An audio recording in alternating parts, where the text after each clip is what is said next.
Peace and power, family. Dr. Daw in the building. Dr. Dennis Assault Winkler is in the building, and we're going to discuss some things today. We're going to talk about FBA. We're going to talk about my man, my brother, Sincere, the love God. Or was it Sincere Love the God? We're going to talk about some of his ideas, his the way that he delineates from other FBAers and how they have all types of ideology and differences, which is very interesting because FBA tends to say that Pan-Africanists is an ideal that would never come to fruition, and they kind of point at the fact that many times we have differences within the camp. Pan-Africanism is much larger, much more global, so naturally there'll be some differences. Now, FBA is a new found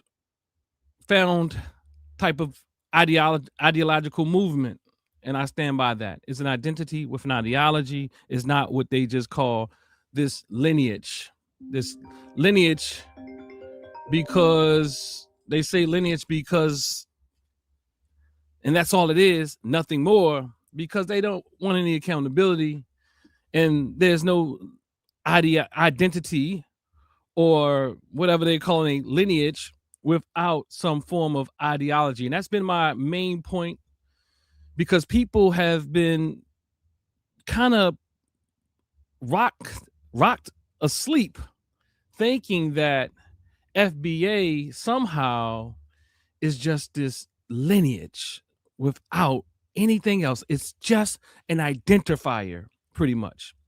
And an identifier means that is an identity, and all identities have some ideological, political component to it.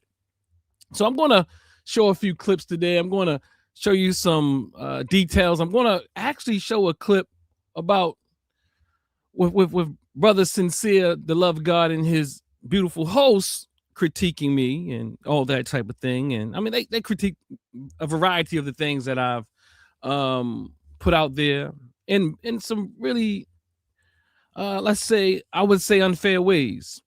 But nonetheless, it's okay, because you don't expect more from people who can't give you more. And that is what I posit, that our dear brother Sincere can't give you more. And sometimes things seem confusing when your elevator doesn't go to the same floor. You understand? So sometimes things seem confusing when your elevator stops at a certain floor. And I think that somehow, some way, somewhere, we begin to believe that just because we don't understand, that it doesn't make sense. It's expected that you don't understand because you just can't go to that floor. So let's slow this down a bit. Let's look at what's been said. And let me ask you all, I'm trying to, I'm not used to doing this on my own and all that type of thing, but I'm coming here today. Just let me know if you can hear me. Let me know if you can hear me. And Brother Papa, cuz, please feel free to join in if you would like to, as I go through this process. And I'm not sure where you are, but if you want to, join in, I'll send you the link and we'll make that happen. You know what I mean? Blessed family. Okay, thank you, brother. Thank you, Baba. Because Doom Mega, I appreciate you as well, brother. Cuz I always appreciate you. So I'm going to go ahead. I'm going to send you this link as I go through this process of just kind of like having some conversation around this. And family, please bear with me, as I don't typically do all these different things all at once, as far as coming on these streams and all that type of thing. But I'm going to find a link, and I'm going to send it to Brother Proper Perspective really quickly. And I'm doing that right now, and so that he can join me on this live, because his perspective is cogent, um, and it's a perspective that we need to hear out here in these streets. In fact, family, also note that I will be on Brother Tahaka Bay's platform tonight, um, speaking to this more. Not necessarily. I don't know where Brother Tahaka is going to come from. I know Brother Tahaka is a masterful facilitator of these type of conversations, and I would say he's one of the foremost experts on the FBA Nasheedian ideology. And I know people may disagree with him at times. People disagree with about everybody, you know what I mean?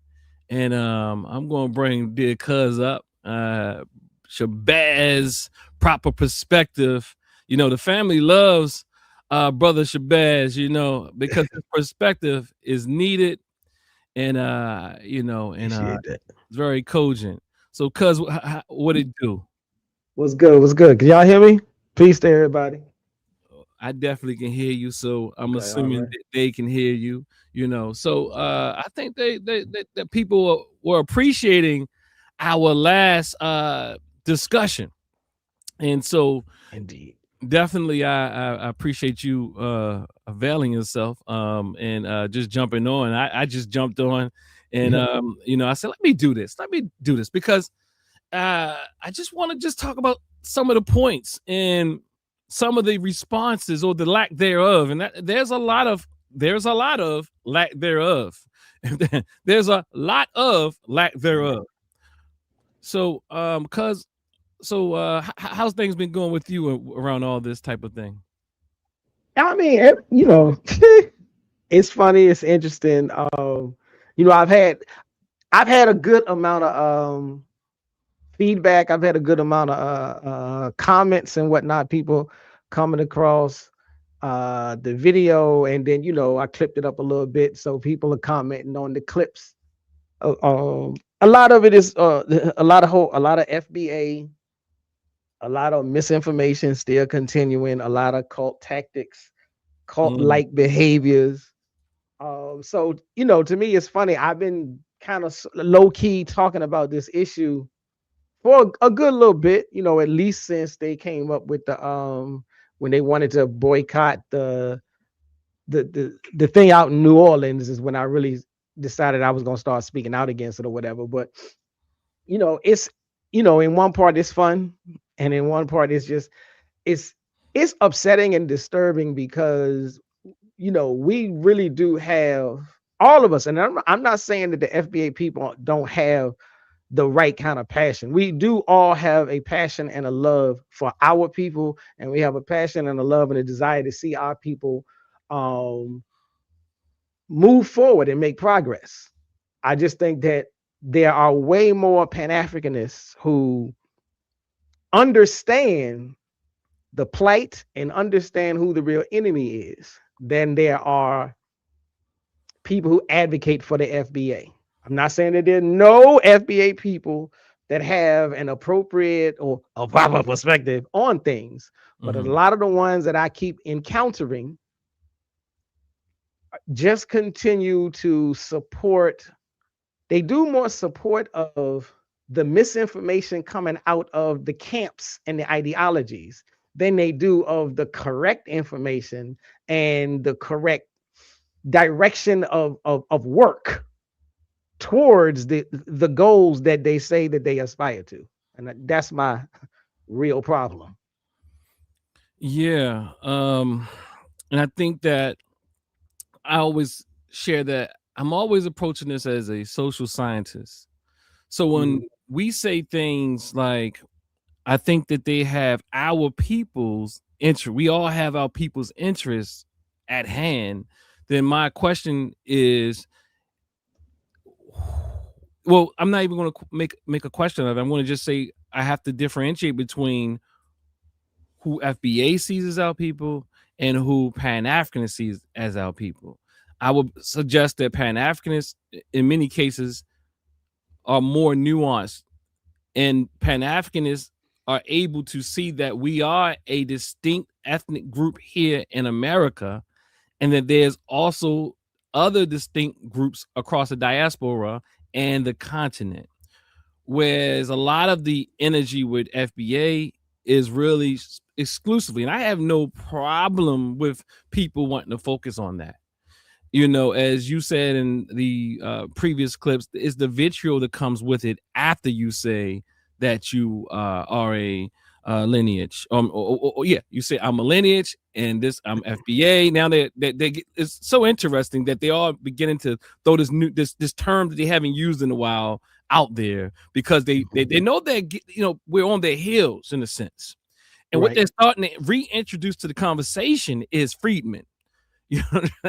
So now they're reintroducing freedmen to the conversation, and I don't want to go down that rabbit hole today. I kind of want to but yeah, see, they will never concede, even when they've been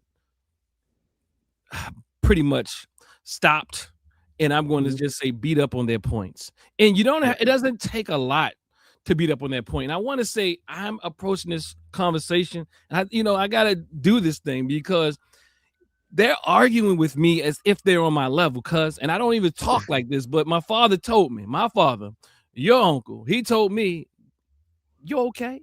You can do it. See, because from an African-centered perspective, you get permission from your elders to speak. Right. And my father said that wasn't too rough. So what I'm going to do is speak. And I'm going to be kind again to my dear brothers and sisters, mostly brothers over there in the FBA camp, because I do love my people no matter how lost they are. And yes, it might sound like let me just say, I'm being really genuine when I say that. And to me, I see this as a social intervention, and social interventions hurt. That I'm a therapist, and back there I do my therapy in the other office, in this office that I have here. And what happens is, when you're in the therapist room, if you have a good therapist, it hurts lots of times, because there's some reality that is put in front of you that you can either close your eyes and continue to avoid the reality, or you can literally face the reality and go through that pain. So FBA, in a sense, and I'm being genuine when I say this, because I know lots of people, or a variety of people, who actually now subscribe to the term that were once quote unquote Pan-Africanists. They're now saying they're not Pan-Africanists anymore. Right. And I understand the frustration that they have. I understand the frustration. I understand the things, but the reality is, I think they missed the lesson. And then they begin to point the fingers and blame things on one another. And they blame things on one another because they want to see progress. And they feel like there's been no progress. And in fact, the Pan-Africanism is a sham and all that type of thing, without really realizing we're at war. And these are the very same people that said we were at war, but now somehow they forgot we were at war. Why do I bring up that point? I bring up that point because if we are at war, we know that we have an opponent, we have an enemy, and that enemy is also fighting back. So anything that you could identify as perhaps a failure, understand that we're at war, family. And because we are at war, there will be some defeats at times, but you don't give up. You don't wave the white flag and say, look, I'm just going to join the easier team. I'm just going to assimilate as a black man in this culture. I mean, you can do all of that. I'm just going to find the easiest way to take care of me and mine. See, that's a very traumatic and traumatized state. And what do I mean by that? They're going to say I'm babbling because, again, their elevator doesn't go to the floors that mines go to. I'm sorry that your elevator doesn't go to the floor that mines go to. I mean, that your leader and your leaders, I don't even want to talk about who. Look, let's not mention that brother's name today. Maybe as an ideological philosophy, or one of the key figures of the philosophy, or the if you want to call it philosophy, but I'm definitely calling it a weak ideology. You've already called it a cult, and it is a pretty interesting. And, they have so many weak claims, and even the claim that you might even hear later in this conversation today, they saying we're a group. They saying we're a group. Are African Americans a group? Yes, they are a group. African American is a group, family. African American is a part of a greater population, and within that population, they are a group, an ethnic group. See, I'm saying, like, we're literally having these conversations, family. And they say stupid stuff like, oh, well, do Jamaicans have ideologies? Jamaican has a pluralistic amount of ideologies. They ask the question about, and I might play it later. They ask stupid questions like this, brother Cuz. They say, so what was it? I lost it. But it's so much buffoonery. I know I'm gonna hit it later, so I'm going to move forward. So I want to read something, and I want to tell people my major debate with FBA is this, and I want to show you this, and so that people can be clear on where I'm coming from and why I'm speaking to what I feel is an ignorant movement. So let's do this. And they're very skillful. So I think it's beyond the point of that they truly believe this at times, because if you only believe this, you wouldn't be making up lies and slipping out of this and trying to do that and doing all this fake stuff and you're lost. But nonetheless, let's do this. Let me go ahead, because you got something while I pull up this clip. You get okay, yeah. I'll while you do that, I'll say, because the thing, I like the way you frame it from the social scientist perspective. I try to frame it from an education perspective. I taught. I was a teacher, good little number of years. I'm retired now, but what I end up reminding myself, one of the reasons I wanted to start talking about was I say every time I do a video on FBA, I try to start off by saying, look, I'm not against you having another name. I'm not against you. I'm not against technically your critiques. What I'm always against the vitriol. And so when I start saying is like, from my teacher's mind and perspective, I'm like, when I was teaching, I have to give these assignments to students. I have to grade them on how they turn the assignments in. I have to grade their written products. And so I'm like, I have to grade them on, do you have a strong thesis? Do you have strong supports? Like, if you don't have a strong thesis, then you got to do some work. If you don't have strong supports, or if you don't have relevant supports, then you got to make a choice. You can keep your thesis, but you need some new supports, because they don't work. They're not convincing. They're not persuasive. They're not factual. And so I use that while I'm listening to them. And again, I'm like, look, I'm not saying that I'm not against your new label. I don't have to choose it. I don't have to use it, but I'm not against you saying I'd rather be called Foundational Black American, FBA. I'm not against you saying I'd rather be, just referred to as lineage. Now, I will point out, if you say I just rather be referred to as the lineage, you are a lot closer to being a group, an organization, and a movement than when you just say I'm FBA or Foundational Black American. But that neither here nor there. When you start saying these other things about we've always been over here, we ain't never been over there. Okay, I may have given you, even if I wanted to give you an A for your thesis, now your supporting details, you get an F, because they're false. They are not factually based. And so it doesn't, like, I'm sorry to tell you this, I had to bleed your paper to death, and now you're dead. Now you got an F. Go back, retool, come up with something else. And so that's like the framework I try to use, at least for myself, as to understand what it is they're saying. And so again, if you say I'm FBA because I ain't never known no ancestors of mine that was in Africa, okay. But like, you don't know you only know a certain number of ancestors in your life. So some of your American born but still African ancestors, you don't know. You disrespecting them too? You disregarding them too? There's plenty of us who grew up like, okay, some of us didn't know our fathers or our mothers. Some of us didn't know our grandparents. So then you're going to cut yourself. That's how much you're cutting the root off. You're only going by the ones that raised you. If you, like me, like one of my My paternal grandfather.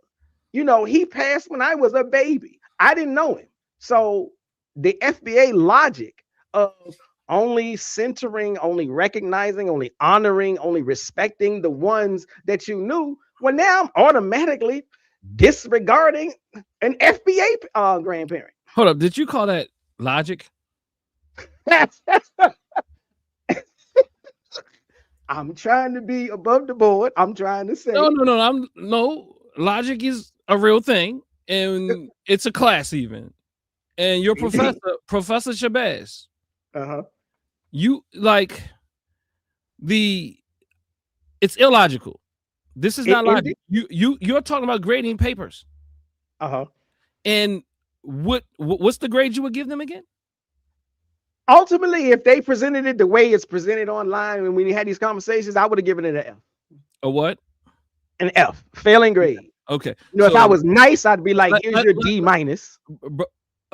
Professor Shabazz, please use what is it called again? The alphabet. Look, I'm a little tired, but you use a phonetic alphabet, please. Okay, wait a minute. You losing me here. I would have given it an. What do you mean by a phonetic? I'm saying F, in like when Rakim said E, F, F, ECT, F. Okay. Okay. Gotcha. Yeah. Yes. 60% or 59% or below. Yes. That's exactly what I'm saying, because that F could have easily sounded like an A for some people. F is well, frank. Yeah, you're right. F for is spelled. F is funny. Yes. F is funny. Yes. F is foolishness. F is fable. F is false. F is foundational. All right. Indeed. All right. So let's can I play this clip really quick, Professor? Oh, Shay, this is your show. Knock it out. I'm hoping that I'm on the right section, because I'm doing this the first time. Let's go there. Tell me if you can hear it.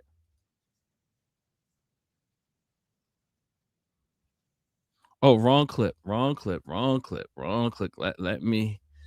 me. Okay, this is. Hold up. Were you hearing that sound? I didn't hear anything. Okay. Cool. All right, I'm gonna back up. Tell me if you hear this one. FBA is not ideology. In FBA, to me, FBA is an identity. Can you hear that? It is an identity with an ideology. You hear that?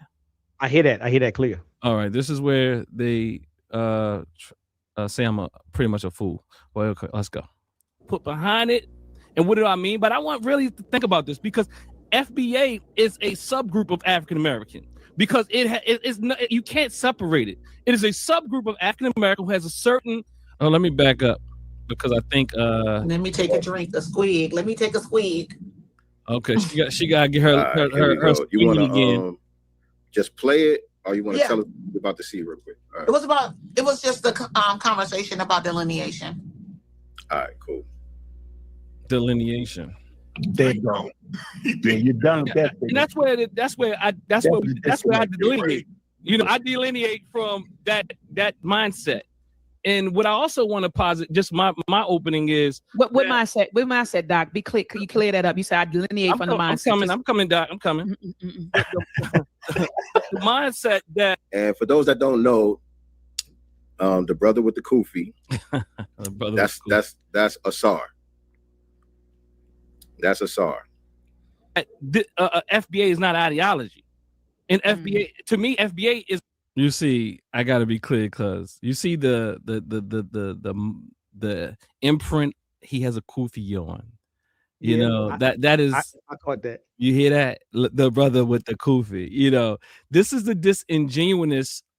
This is how just disingenuous my sincere brother. His name is Sincere. Love the God. I would imagine he used to be a 5%er, and probably used to be a 5%er or something like that. And I think the God part is not always showing and it's the sincerity is not always showing, and that's the issue I have here with FBAers. He's just an example of many. It's an identity. It is an identity with an ideology put behind it. And what do I mean? But I want really to think about this, because FBA is a subgroup of African American, because it's not, you can't separate it. It is a subgroup of African American who has a certain ideological understanding that they were here, all the things he believes, which is not scientifically supported. So let me ask you a question, because could you follow what I just said? Yes, indeed. Could you break it down? And I'm putting you on the spot. I know you. Huh? Okay. No, I got you. I understand, because again, I'll say it like maybe two ways. Because what I've always said is that like even the word itself, I would sooner say it's an ethnicity, but I would say that every label, whether we call ourselves colored, Negro, Black, African American, whatever word we use, there are some ideas, some ideologies, there are some philosophies, some theoretical frameworks, some perspectives that are inherent to the word that we choose. Yes. Now, they're not always 100% marred and stuck and infused together, but they do gravitate. They do gravitate towards each other. You know, if you say, like, if a person says I'm Black, I don't want to be called an African American. You can begin to understand where they're going to land on certain issues. When a person says I'm African American, you can begin to understand where they're going to land. And if certain things come out their mouth, you're not going to be so surprised.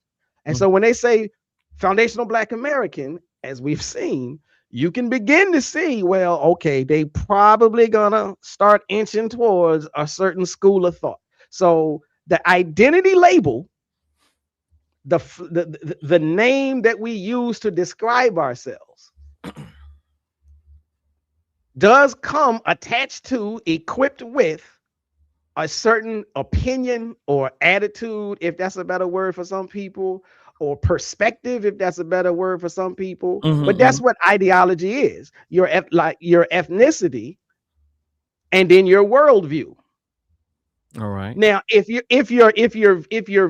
worldview, if your opinion, if your collection of opinions, if your philosophical or your political ideas are not lock, stock, and barrel with your identity label, then you don't necessarily have a problem with other people who match your definition of an identity label, but don't agree with your politics, your philosophies, your collection of opinions and attitudes. Yes. And so, for instance, a Yoruba person is not a Yoruba person if he disagrees with the political perspectives of another Yoruba person, he's not going to say, well, you ain't Yoruba no more and you against me. But with a foundational Black American, if you disagree with their political perspectives, with the talking points, then they say, well, you can't be a foundational Black American. And I'm like, okay, well, now I'm not necessarily mad that you want to excommunicate me from the FBA camp if I disagree with the bullet points.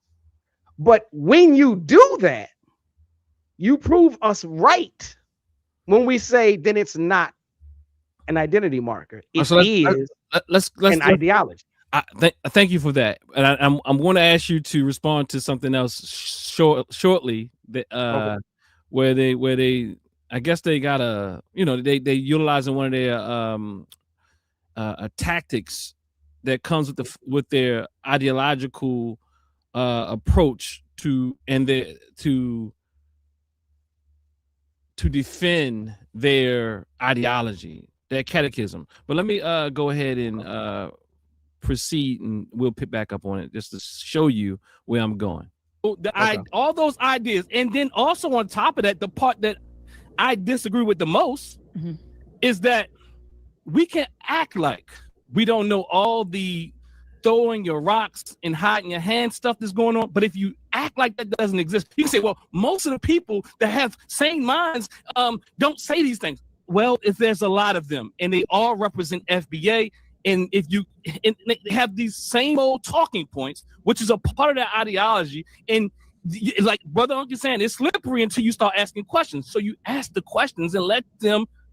I'm not talking to you, Dr. I'm just saying in general, they'll tell you what they believe. All right, hold on a second. I want to ask this question to the chat before I let you build, Nicely. I want to ask this question to the chat. Do anybody know what the hell he just said? I think it was babble, and I said that he was talking about delineation. Listen. He says, does anyone know what he just said? That's why I asked you, did you know what I was saying? One. Two, she says, and then she begins to articulate what she thought she heard. So let's listen here. I was looking at the conversation before that, but this is what I wanted to talk about. Them trying to redefine who we are and make it what they said it is versus what we said it is. That's what she got out of it, and she's exactly right. I am redefining it for them. For them. As a social scientist. No, let me not say I'm redefining it. Let me say I'm defining it. Right. Because they have not defined it. They don't even realize that they're operating within an identity that has ideological underpinnings. Now, maybe I can't say that about my man Sincere. To be sincere, which he hardly shows, I have to be honest. I've done some digging, and Sincere is a bit different, a bit nuanced than most FBA people, as I told him on his own show. I said, Sincere, you don't speak for most FBA. Most FBA people I hear, and that's on my post and everywhere else, are saying that it's just a lineage. I don't know. Have you heard that talking point, cuz? I have heard that. I've heard them over and over again. Like at this point, I have not missed most. I've heard almost every talking point that there is. So, I think. But Sincere, on the other hand, I don't think Sincere is running away from it as an ideology. But she, my dear, I don't know my sister's name here, but what she says is, I'm trying to redefine it. In fact, I get why she would say redefine it, because in her mind, it's a lineage, and that's it. And then they start to spot off. Do Jamaicans have ideology? Do Trinidadians have ideology? And I say yes. They have plural ideologies. Or they have. You don't even have to say plural. They have ideologies. Right. You know what I mean? Right. So they have ideologies. Yes, they do. See, the difference between an FBA, and you'll hear this a little later, and an African American, which is more appropriately juxtaposed next to Jamaican or Nigerian, is more accurately juxtaposed to these other ethnic nationalities, not FBA. Because if you go to Nigeria, as you just said, within Nigeria, they have different ethnic tribes, but they also have different ideological thoughts. They have different ideologies. They have different ideologies within the group. But as you also said, there's some core similarity even across the group called the Nigerians, the group called African Americans, the group called, in this instance, FBA. So FBA is a group. I don't know why you would. Your mind is playing tricks. Look, again, poor social science. FBA is a group. You can call, at best, it's a group. Cuz call it a cult. I agree, but nonetheless, they will argue that it's not a group. Let me keep playing this. We've already had people identify us for years since we got here. Negro, Black, hell, I found some ancestors' documents during my. This is the trauma that I speak about. This is what I'm saying. I'm coming to heal the community. Hey, we didn't have people define us. I get it, and I agree. But again, it's a very reactionary stance. And this is how people act and look when they're being triggered in a traumatic way. My dear sister means well, but she's misinformed. And but she is triggered because they tried to do this. They called us Negro and Black and this and that. Well, hold on. Did she say Black? Did she say Black? I don't know if she threw that one in there or not. Let's back up. Before I let you build, Nicely, I want to ask this question to the chat. On the part where some of my ancestors were by us for years since we got here. Negro, Black, hell, I found some. Oh man, they didn't define us, and she saw that as somewhat of a not so much of a good thing in her response. Like they didn't define us as Negro and Black, but she's saying we're the foundational Blacks. Again, it's like at best they would say, well, now you're just nitpicking. But I'm like, hold on. If you look at the history of the names that we have used, you might have a point. You might have a point that they gave us the word colored. You might have a point that they gave us the word Negro. But around the time the term Black started really being thrown up into the atmosphere, that came from us. When African American became thrown up in the atmosphere, that came from us. And so now when you say, well, we don't want Black, we don't want African American because they gave it to us. No, they didn't. That's just factually incorrect. So again, if this was part of your essay, that got to go. It don't work. It doesn't help your thesis. What's got to go? They gave us the name African American. Look, we reject African American because they gave it to us. Okay, false premise. We're choosing foundational Black American because all the other names that we've used have been given to us. False premise. We selected African American. We selected Black. Yeah, I mean, it didn't go too far from what she said they gave us. And I'm saying nitpicking. The reality is it can be seen as nitpicking. I agree with that. But it's still genuine. Right. It's still accurate. It's accurate. It's factual. Yes. Those names came from us, not from them. And what I mean by factual is that that's the way that she's interpreting. There's a gap there. She said that they gave us this and gave us that in a response, which was pretty. You can tell that the sister's triggered by what the society has done to us. And I understand and I agree. But the reality is to now call yourself the foundational Black. They gave us names. But I don't really want to ascribe to those names, but then you also say I'm the foundational that. I am the foundational Black. You didn't do much changing. This is beyond nitpicking. This is clarity. Right. And right. And it's not moving too far from like it's not moving at all. You're just saying we're the foundational Blacks. Right. Y'all gave us back. You gave me Black. Master, you gave us Black. You gave us Black. Oh, no, them other Blacks are coming. Oh, the other Blacks are coming. The other Blacks are coming. Oh, no, we're the foundational Blacks. We was here before them, Master. We are the foundational Blacks, Master. Don't let them other Blacks come over in here and take our benefits, Master. You have just articulated the spirit of what they're doing. That is exactly. But they won't. They won't admit it. They won't agree to that assessment. It's a little too rough for them to admit that. I do psychosocial therapy, brother. I want to heal us. And this is what I reflect with individuals in the counseling room. I show them via a very similar way how they are acting foolishness by actually demonstrating what is going on and what is saying, what's going on in their minds. True. And it's hard for some, but it will wake some up. In fact, they'll laugh at it.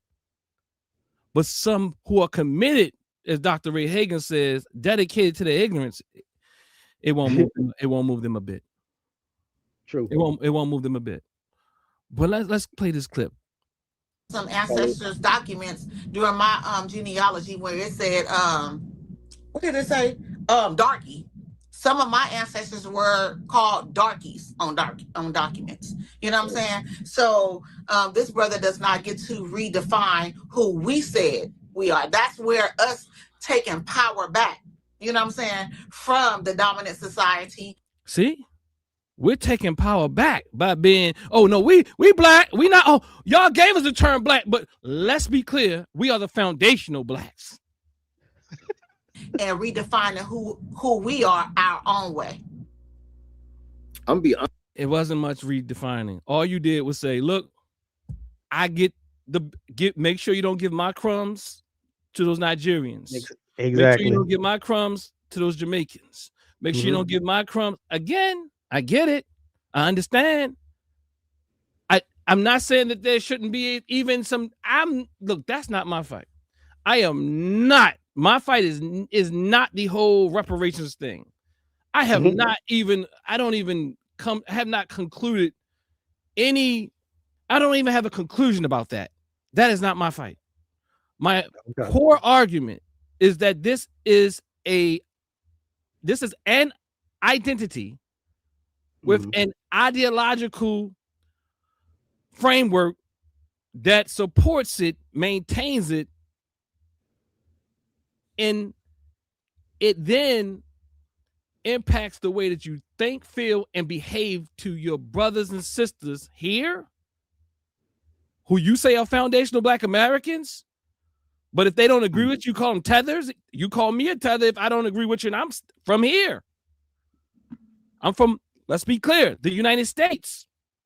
Y'all, I mean, and we can nitpick and like, why you calling yourself an American when American, which America? North, South, what? Central? What? Which America? Is that really delineating?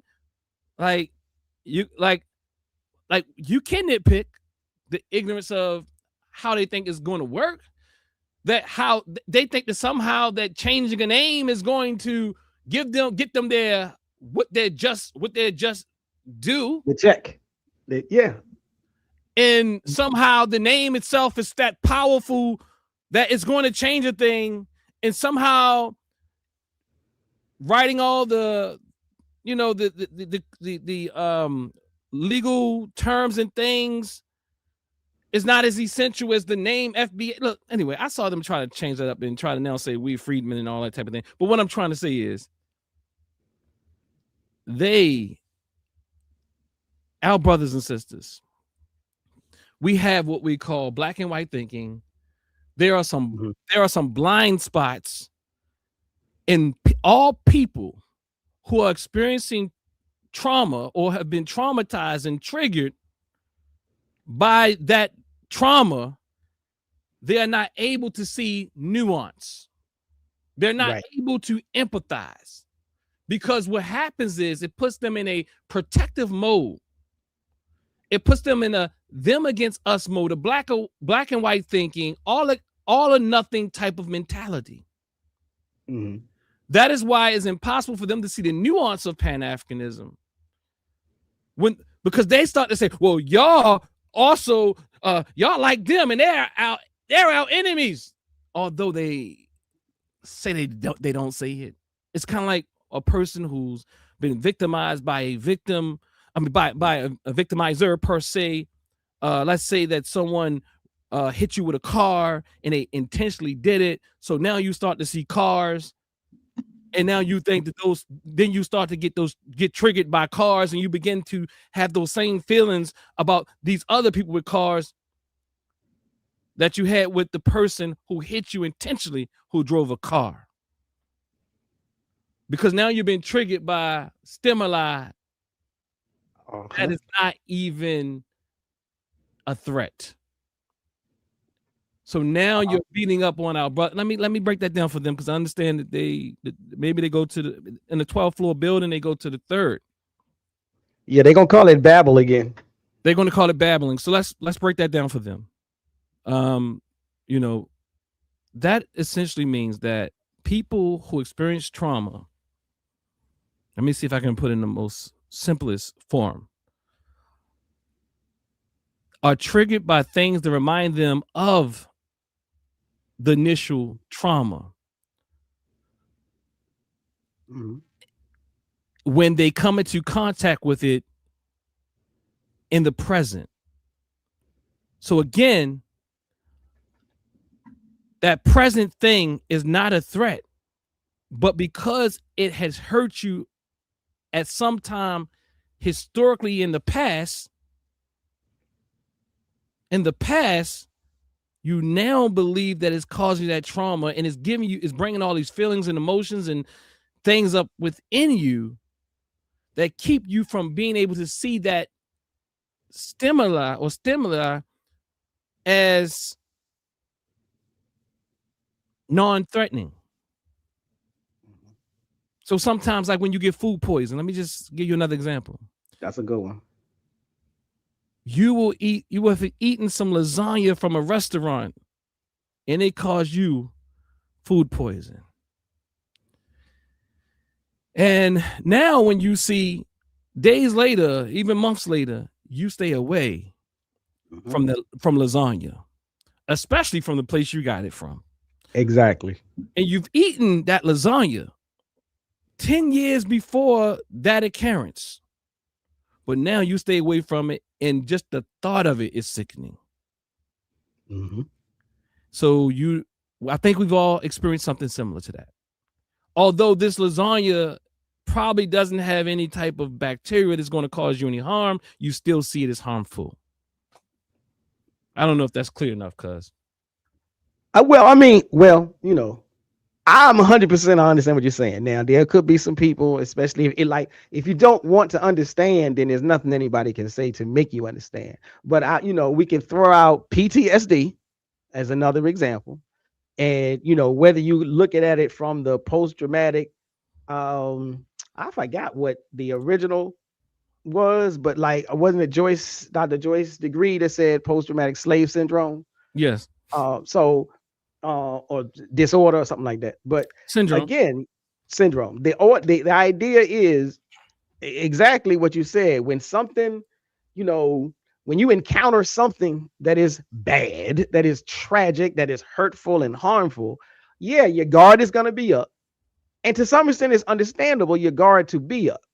But there's a fine line or a thin line between having your guard up and immediately going into attack mode every time you see something that reminds you of the initial harm. You can have your guard up. Mm-hmm.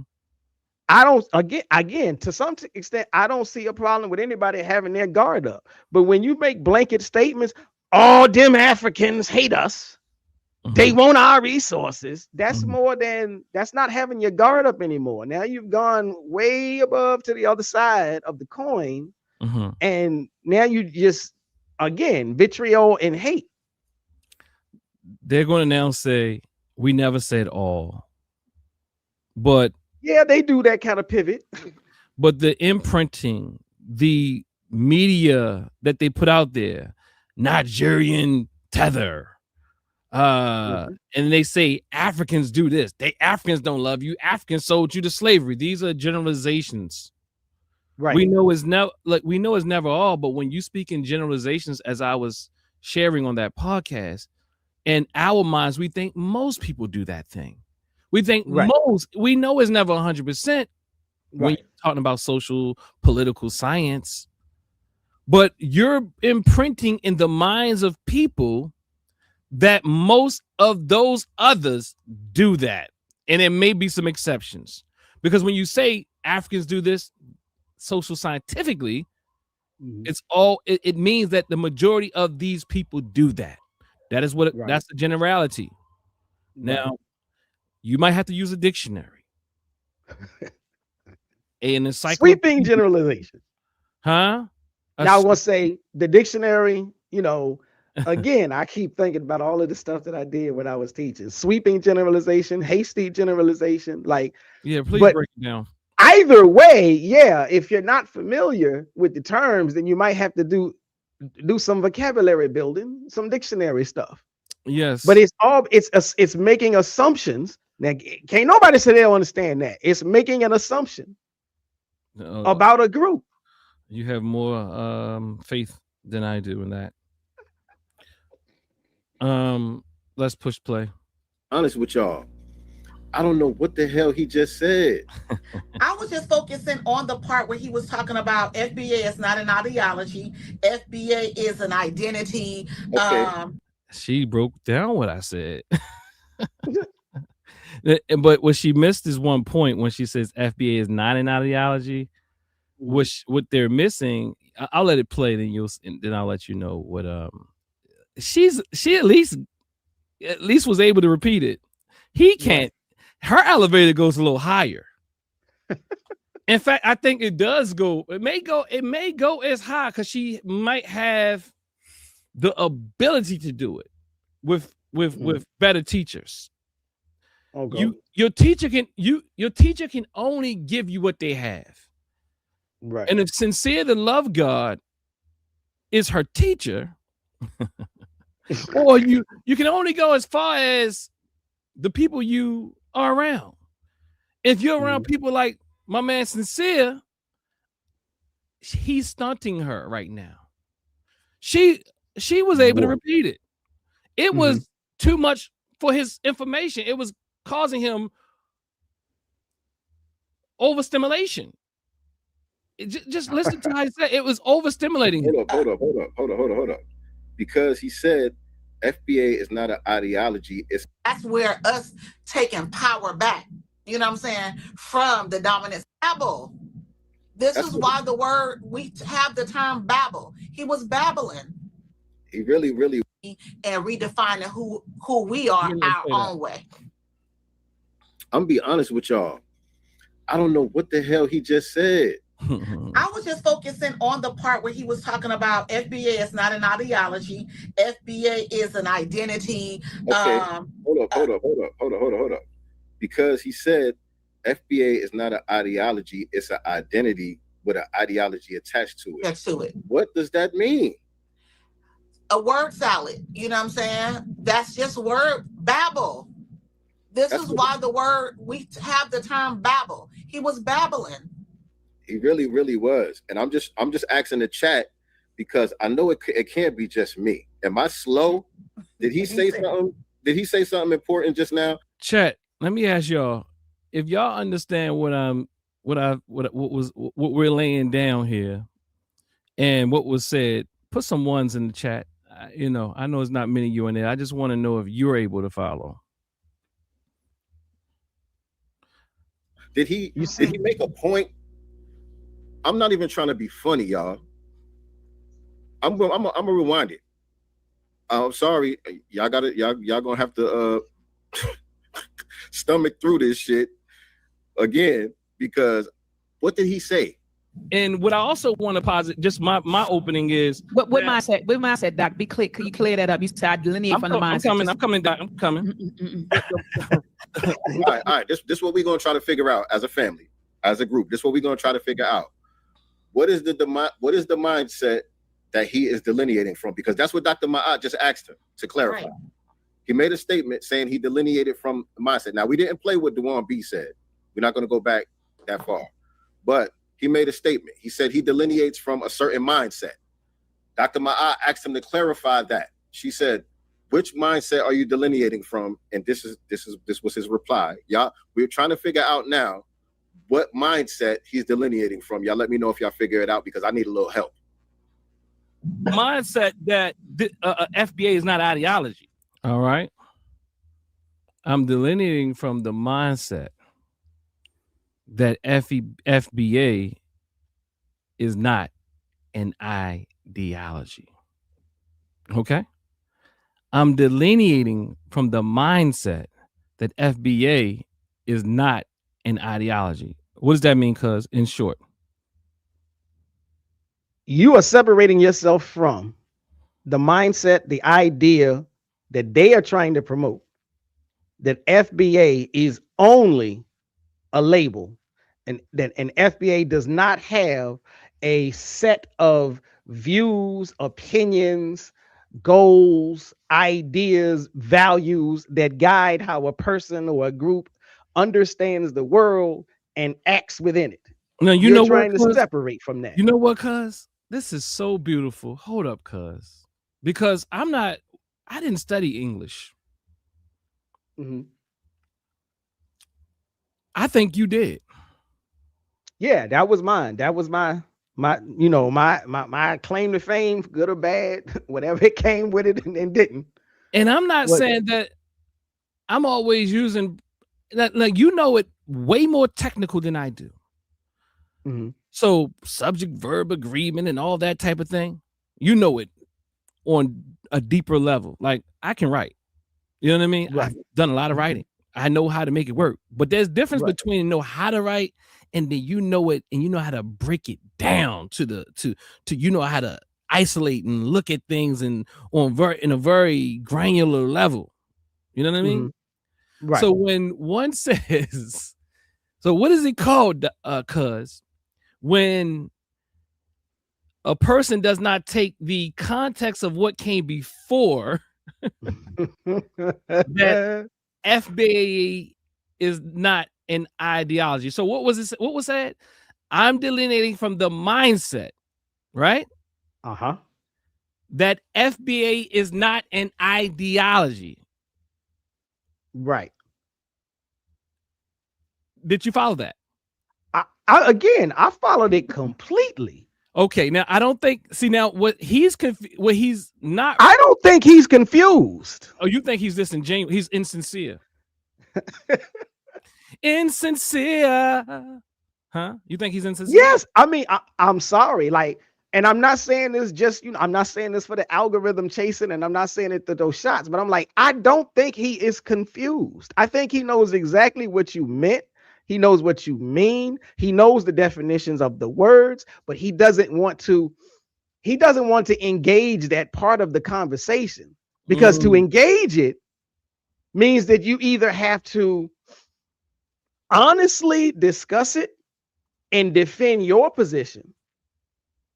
And if your position is undefendable, then you get backed into a corner where you feel like, okay, my bad, you got me. And ain't nobody gonna do that on these YouTube streets.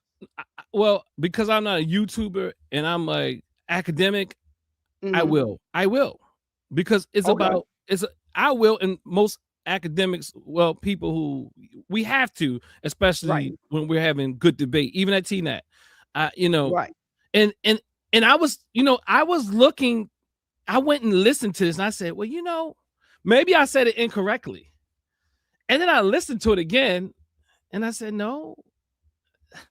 Okay, let me listen to this again. No, I didn't say it incorrectly. I said I'm delineating from the mindset, okay, Mhm. that FBA is not an ideology.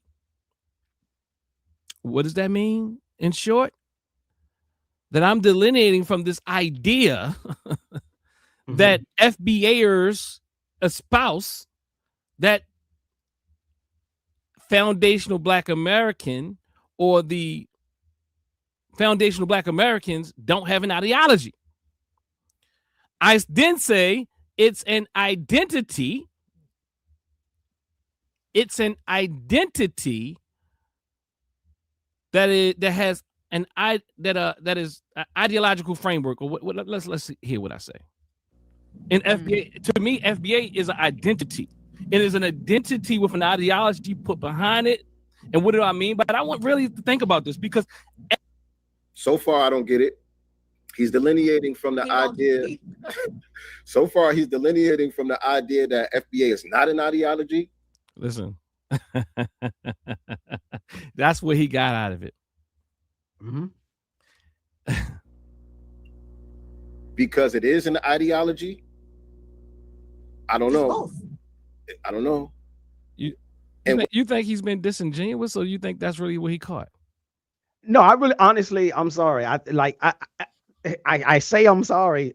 I honestly wish that I thought and I felt like he was being honest. And I say that, and again, because I watched both. I watched you on Dr. Mayot's program, so I watched that night. I watched his response video, and immediately what it brought me to was this background I was talking about. I've been in conversations with students who say, I don't understand. And I'm like, nah, I done checked and double checked. You know, I wrote up my lesson plan, and I went and had other professors look at my lesson plan and make sure I'm right and exact, and I'm, you know, everything is clear. I got a student that swear they don't understand. I bring them into the office. We sit down. I start discussing it. They still don't understand. And I had to come to the understanding that they don't want to do the work. They don't want to be held responsible for the burden of the project, of the assignment. So they think they can get out of it if they just keep saying, I don't understand. And I think that's what's going on. He understands. But the problem with many FBA advocates is they cannot defend the crazy stuff, but they will not call out the crazy stuff. Because if they call out the crazy stuff, they feel like either they themselves or their group, their clique, their followers are going to turn their guns against them the same way they turn their guns against the Pan-Africans for not agreeing with everything. Yeah. So I appreciate that. And I can't say that I disagree. I also have students who I have some students who just can't do it as well. But I do agree with you that he's been insincere. I mean, Sincere's being insincere here. I would hope that I would rather it just be that the elevator goes to the third floor, because at least he's honest. You know, and I like to see my foundational Black Americans as being honest, because I could ascribe to the term if he was being honest and others were being honest. The reason why I can't ascribe to it is because they're not being honest. And exactly. Say it again. No, go ahead. Exactly. Yeah, you go ahead, because I was about to say something, but I lost it. Okay, well, I mean, again, I always say, you know, I'm not against them using the term, coming up with the term, running with the term, rocking with it. Now, I always also say I'm not going to use it. But the reason I'm not going to use it is because they can never stop at a reasonable, logical affirmation of the term. The term for them has to come attached with a whole lot of negativity. And that negativity is what I attack. I discuss and I try to correct it. Like, if we weren't using the term FBA, if we were just still all running around talking about we African Americans, but there was this section of people who were saying we African Americans, but we ain't got nothing to do with the continent, I would be talking about their conversation about disconnecting themselves from the continent. If they were saying we African Americans, but I can't stand them Nigerians that come over here, I would be calling them out for this, talking negatively about the Nigerians that come over here. So for me, again, it is not about the label. It's about the school of thought. Maybe that's a better phrase for some. It's the school of thought that they express after identifying themselves. Hello, everybody. I'm a foundational Black American. Point number one, I hate all the rest of y'all. Point number two, y'all trying to take my resources. Point number three, and so on and so forth. Yeah. Yeah. That so one done. Yeah, so I appreciate that. And let's see if I can go back here and kind of get off this video and move forward. And I'll be on Tahaka Bay Morse World TV tonight, family. Okay. I don't know how my brother Tahaka Bay is going to approach this, but definitely make sure y'all tune in. Family who's on now, We need a lot. We need, when people are speaking truth, or that brings about peace, it gets less views, it gets less likes, it gets less thumbs up. So could you please help us by giving us a few likes up, some comments when the video actually is finalized, after we're done. Can you also share this video? Because people don't want reality, they want fallacy. So, all right, let me see. Getting into where is it at? Where's the clip? I didn't got, I'm trying to do this clip thing here. So here it is. Okay, so let's close this one out and move on. And he just said, and what do I mean by that? So he's going to explain what he means by that. FBA is a subgroup of African American. What does that mean? FBA is a subgroup of African American. So who are the African Americans? Elon. Right. Who are the African Americans? Because look, foundational Black Americans, we're not a subgroup of anybody. Who are the Jamaicans a subgroup of? Right. Who are Trinidadians a subgroup of? Who are Haitians, Nigerians, South Africans, the Zulus? He's equating the label FBA against Jamaicans, Nigerians, Haitians. What he fails to realize, because I'm not sure, is he really this? Some of this has to be ignorance, because let's look at this. Because I don't know, sincere might be sincere, because when you think, okay, let's look at this. All right, we have African Americans, right? Let me show you how smart they think they are. Because it's almost embarrassing if he really, it's almost embarrassing. I don't think, will he embarrass himself like this? Will he be that insincere, that he would embarrass himself like that? So maybe he's ignorant at times. There's probably nuance here. And then there's other times that he's really just, what do they call it? Give me a term. Well, I was saying that he was fake. He was faking it. Okay, so he's feigning incomprehensibility. All right. So what they don't speak about is that if you go somewhere else, in fact, there are subgroups. Jamaican is not a subgroup. There's subgroups of Jamaicans, though. There's different types of Jamaicans within the country. Go ahead. You about to say something? No, you're hitting. I was gonna say, take it from the top. He first said, we are not foundational Black Americans are not a subgroup of anything. And I'm like, okay, first off, in the country known as America, every race and every ethnicity is a subgroup of the large thing. Yes, he doesn't know what means. Again, whether we are foundational Black American is the name, whether African American is the name, whether Italian American is the name, everybody is a subgroup of America.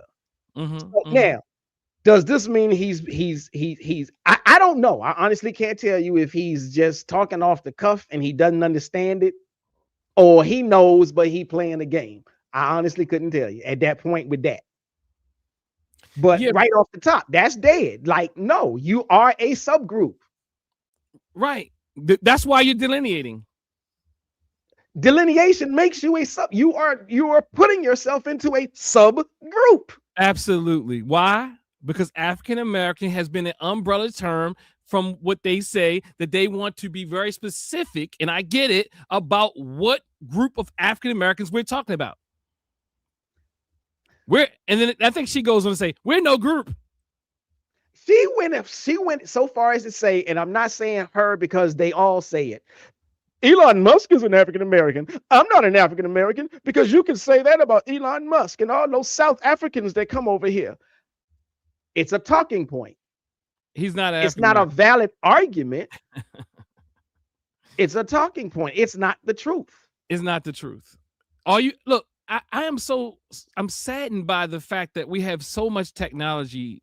All they have to do is a quick AI search and tell AI to tell you the truth. Tell me the truth. Don't sugarcoat it. Don't sugarcoat it for me because I consider myself FBA, because AI can sometimes just make it soft for you to keep you in your delusion. But it says it, but it doesn't say it directly enough because you're not brave enough to ask the question strong enough. And we'll get to some of that later.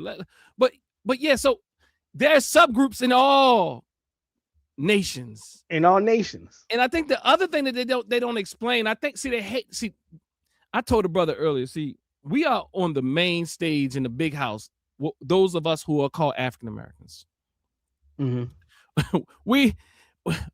So there are going to be other people that's going to hate on you because you're in the house. We're not saying that other people don't hate on you. You're in the house. And then to say things like, and African Americans, Black Americans, foundational Black, whatever you want to call yourselves, we are brilliant.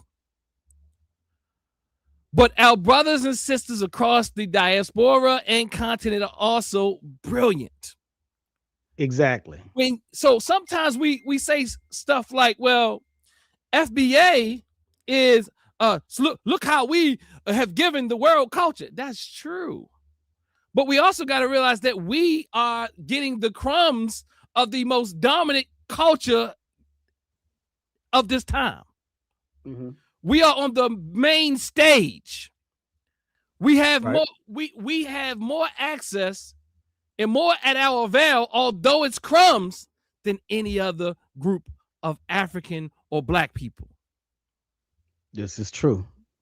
We have more resources. We have more everything as oppressed people in this society. So, yeah, you're going to get more views. In fact, they're going to show you in not so good lights.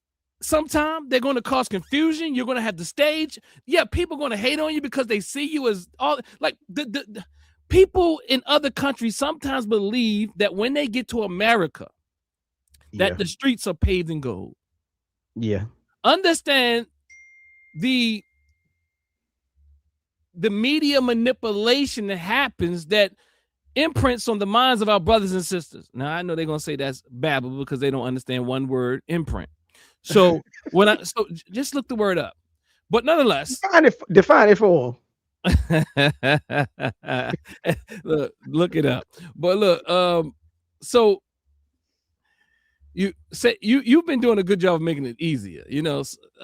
Sometimes I find it hard I teach master's and doctoral level students. So sometimes I do find it difficult to explain it in layman's terms. And so to put it in layman's terms, it's like that which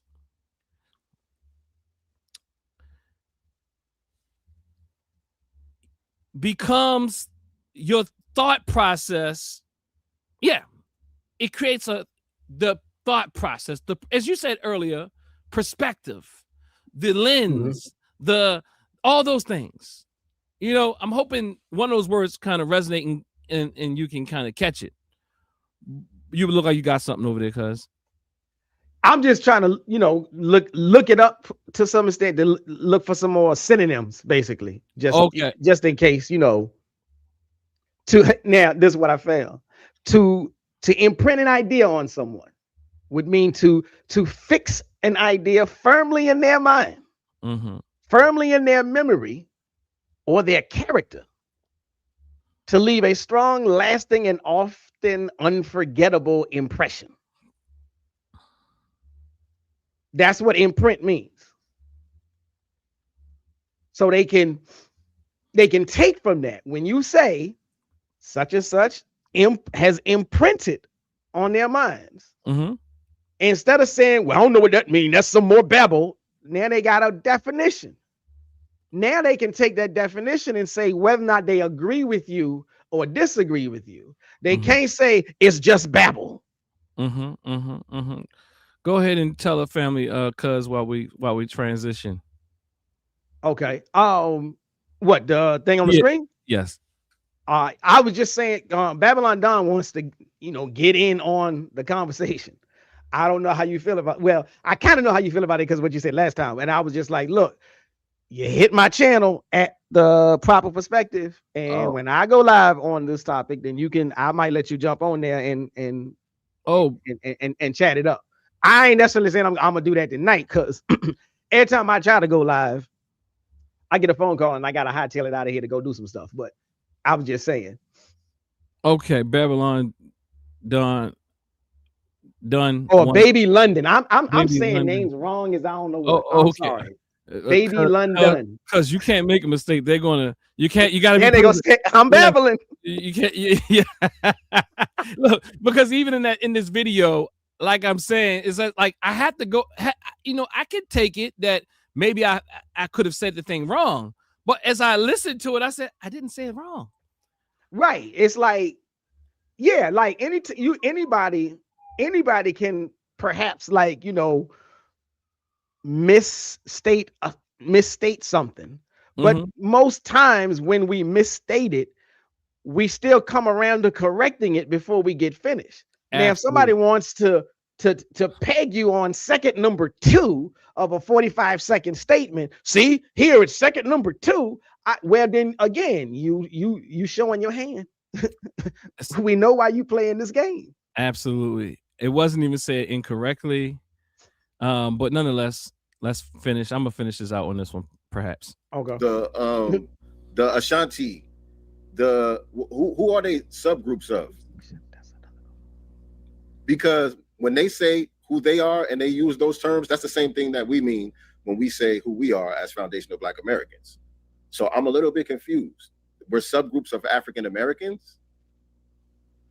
Okay. All right, sir. Because it is not, you can't separate it. It is a subgroup of African American who has a certain ideological understanding that they were here, all the things he believed. So this is him trying to make it into an organization. That's what that is. I figured it out. I deciphered it. This is his way. It's a group. Yeah. This is his way of saying we're a cult. We're a cult. We're all really, we're just African Americans, but the ones who say that we FBA, we belong to this cult. We belong to this group. And we're all Nasheed is the leader. And we're done. Exactly. So, and that's the thing, y'all. Yo, we've been on here 40 minutes already. We haven't even get started yet. All right, so cuz a quick search, it can be reference checked, but a quick search. Yes, because when I think about it, I'm like, okay, the Ashanti people. Yes, the Ashanti people. Okay, I asked quickly in Google, are the Ashanti a subgroup? You follow where I'm going here? I already know, yeah. Maybe you could. Do you want to finish it without me even reading it? No, go ahead, because I was gonna say it, but it'll be better if you say what you found, because that way they can't accuse either of us of y'all just making that up. Okay, so the Ashanti are a major subgroup of the larger Akan ethnic group in Ghana. I'm going to stop there. Is more, forming one of the largest and most influential peoples in the region, known for their powerful historical empire, rich culture, centered around Kumasi. All right, what do you say to that? So he actually spoke to. He actually proved my. I mean, literally in this case, he literally supported what I'm saying. Exactly. But and again, that's the the whole thing is, I think I had said something earlier. Again, it's not that you are trying, or I am trying to make them look dumb, like she said. What we are trying to do is just correct misinformation. It's incorrect to say African Americans are not a subgroup. It's incorrect to say any group of people within a nation are not a subgroup. Absolutely. And so when you bring up the Africans don't do it, yes, they do.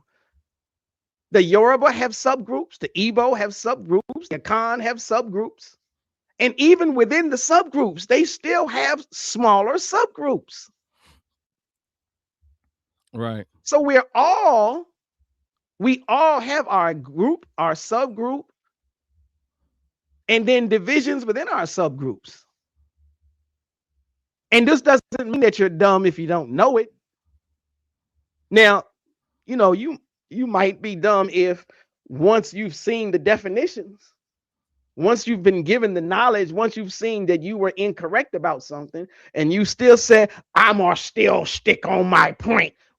Well, now those nasty adjectives might apply. Right. So let me do this for you, cuz technology is beautiful. I just wish we would use it. And are you still talking? No, I'm reading. Go ahead. Okay. So I want to do this. I'm gonna switch to another window. It might look the same, but it's a different window. And basically what I'm doing here is, let me see here. Where is it at?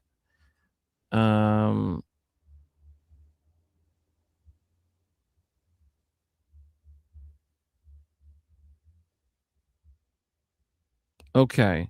I think I lost the tab. Where is it at? Hold on.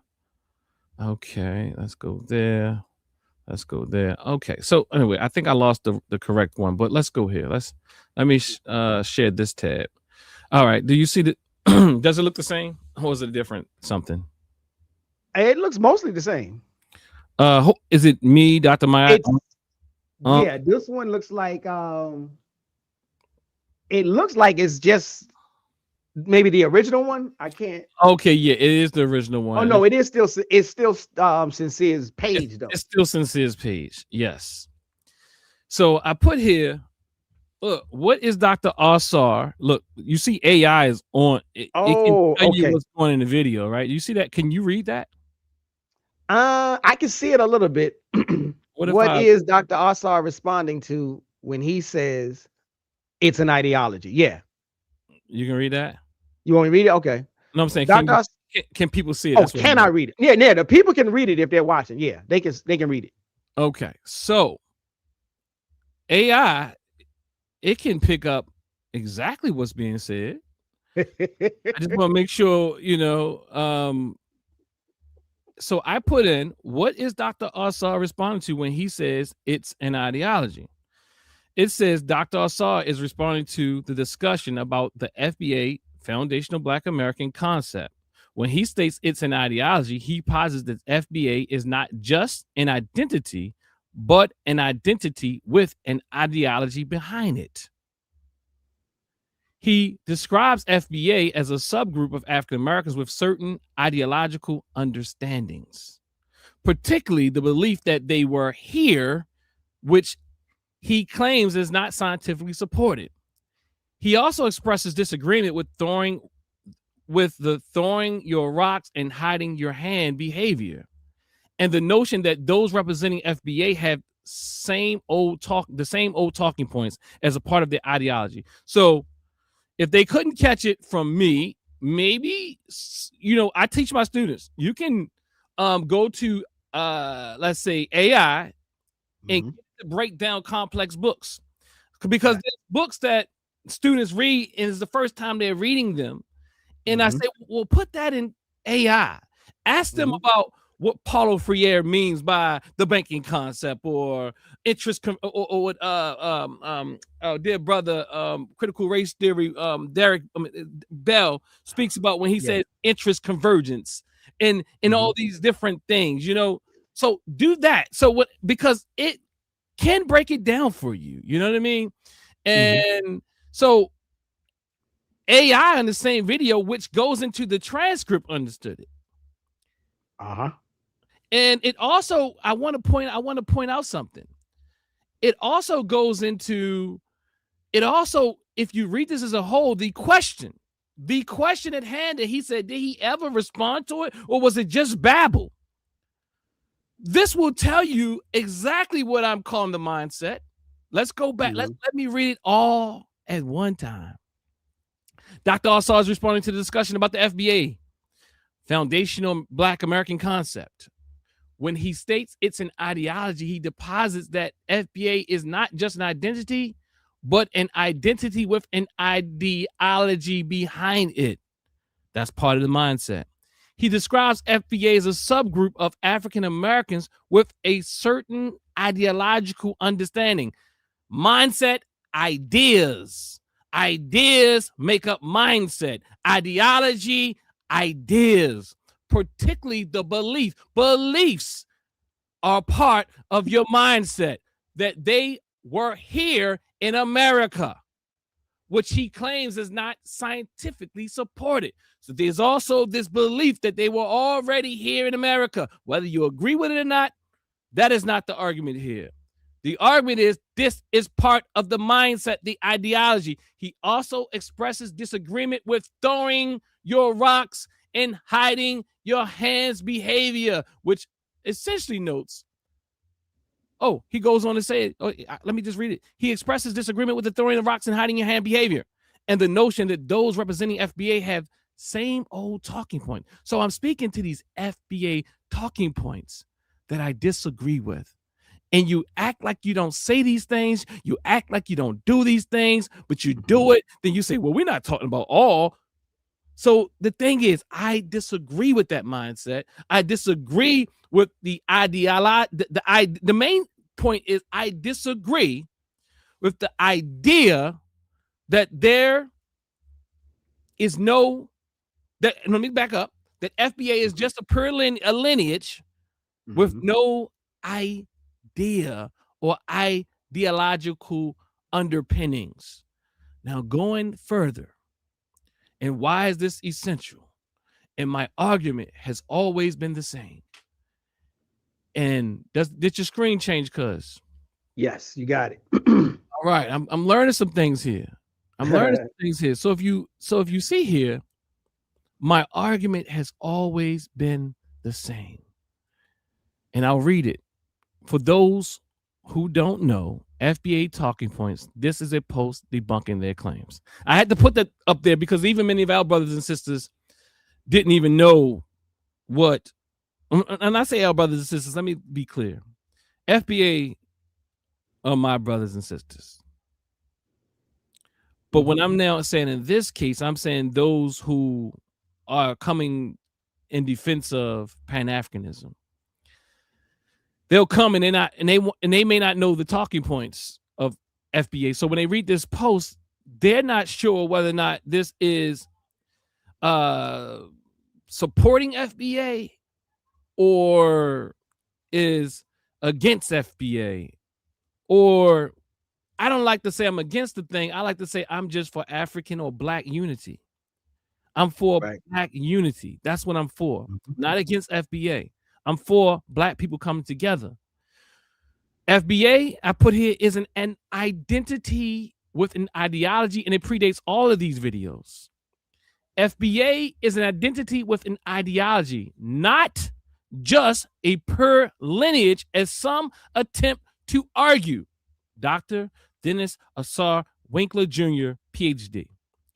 I must tell you, I teach multiculturalism. I teach diversity. I did an entire dissertation on racial identity and trauma, and I understand the relationship between racial identity and trauma, Black identity specifically. So let me read this. For those who don't know, again, FBA talking points, this post is debunking their claims.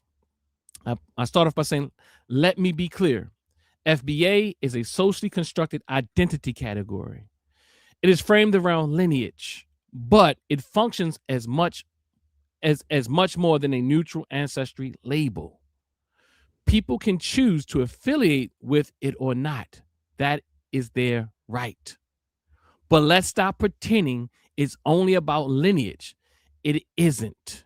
FBA is also an identity system with a developing ideological project, a cluster of beliefs, talking points, and boundary drawing practices that typically come with the label. In other words, it's not just a label. And let's be clear, you cannot really separate that project from the brainchild and ongoing PR machine. I'm not going to say anybody's name. Whether people like it or not, he is the originating thought leader and mastermind behind how FBA has been framed and promoted. This is Social Science 101. Identities are never neutral. Every identity carries ideology. You cannot cleanly separate the two. Identity and ideology work in tandem. So when we talk about FBA, let's at least be honest about what it is. A chosen social identity organized around certain genealogical claims with an emerging ideological framework that is historically tied to a specific thought leader, not merely a neutral lineage category. Now, I know there was a lot of syllables there. Just copy and paste it, put it in chat GBT, and let it break it down for you. I understand. I am being honest. I teach my students to do that because sometimes things are a bit too heavy. Sometimes words are overwhelming. Sometimes concepts are a bit too intense.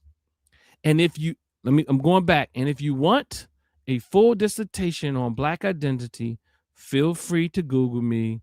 And I'm certain you'll critique me with limited understanding. You'll know more than the 3 PhDs that actually approved me. I understand. Let's do it. Have fun. And so there's it brought about some conversation, right? And then of course Brother Diallo got on there, and I had a whole brother here. I think this brother here, Diallo said, "What's the ideology?"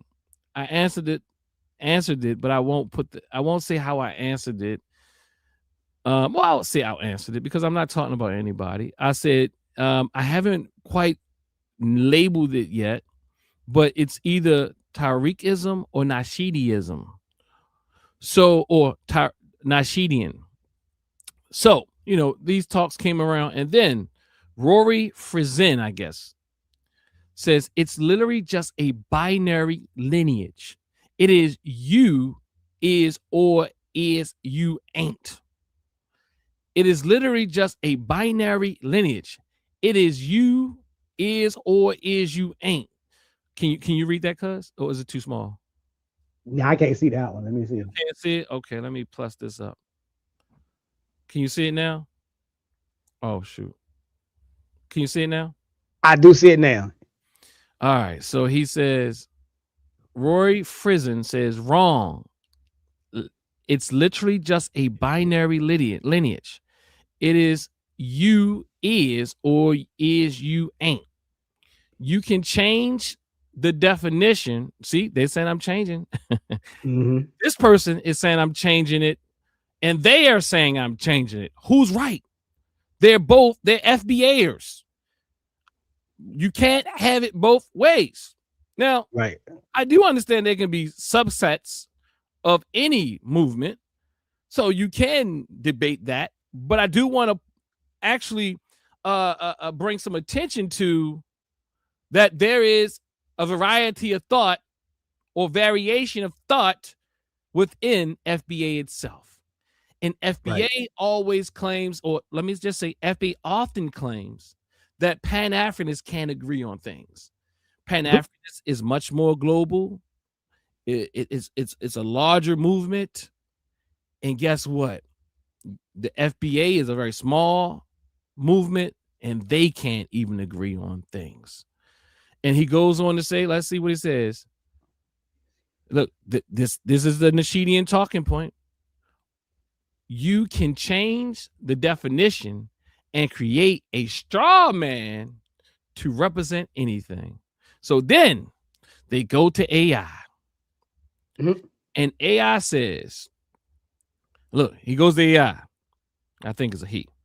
The term foundational Black American is a contemporary, often political ethnic designation referring specifically to the descendants of enslaved Black people in the United States. You see it's highlighted? Yeah, it's highlighted. It says the FBA identity emphasizes a unique lineage and cultural heritage, distinct from broader terms like Black or African American. Now, even look at this definition. It's calling the term broader. African American is broader. So that's why I'm saying that the word FBA is a subgroup or subcategory of the broader terms. Exactly. AI that this person used also supports what I've been saying, which it goes on to say, which can include recent African or Caribbean immigrants. So again, FBA is a subgroup of the African American umbrella term, and that's the reason why you're creating it, but you don't know it's a subcategory or subgroup. Again, these are the people who want me to debate with them. I am telling you, I am psychoanalyzing and I am teaching you. You ain't on my level if you want to use ain't. You not on my level, you not on my level. Okay? My Baba told me it's okay to say that. You ain't on my level, sincere. Or maybe you are, and you're being insincere. Either way, it's problematic. Maybe you are on my level. You don't have to go to school sincere to be on my level. I got beautiful people I know that never even graduated high school. You got what I'm trying to say? That are brilliant. That their elevator goes to the same floor or can go 2 floors higher. But you ain't that one. Or maybe you are, but that means that you're disingenuous. Either you're disingenuous or your elevator's broke. I'm sorry. Hold up. Maybe it just doesn't go to the third. You're in a 3-story building. No, we're in the same building, but hold up. You're in a different building. Let's say that.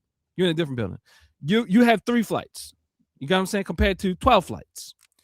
All right. So let me just read this over again and then I'll move. The term foundational Black American is a contemporary, often political ethnic designation referring specifically to the descendants of enslaved Black people in the United States.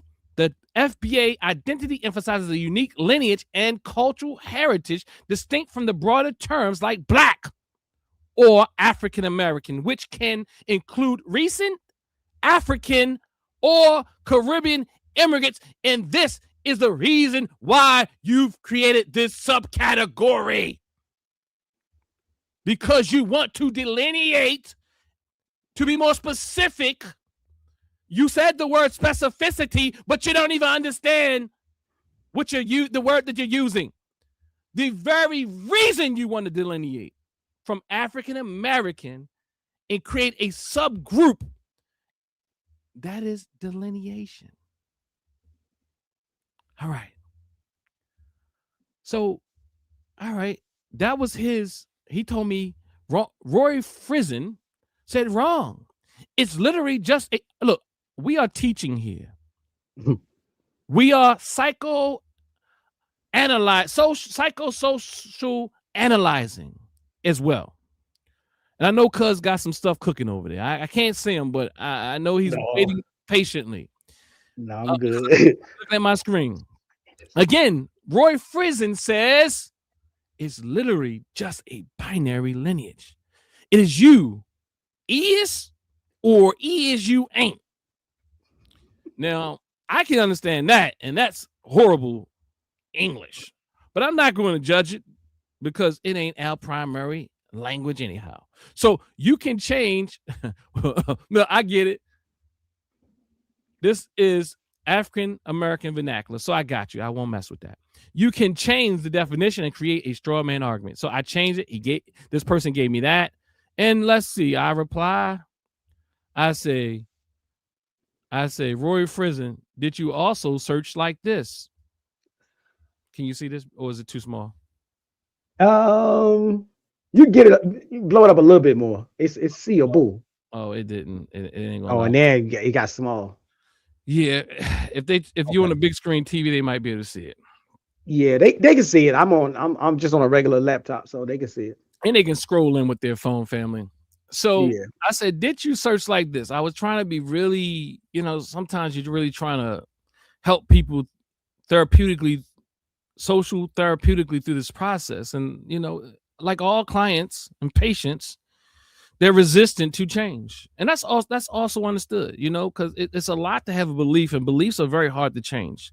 There's something called dissonance that happens when new information comes in that competes with the information that you currently have. So I understand it clearly. You understand? I do understand. And so with that, let's read what I have here. Let me go back to the page. I think I'm off the page. Okay.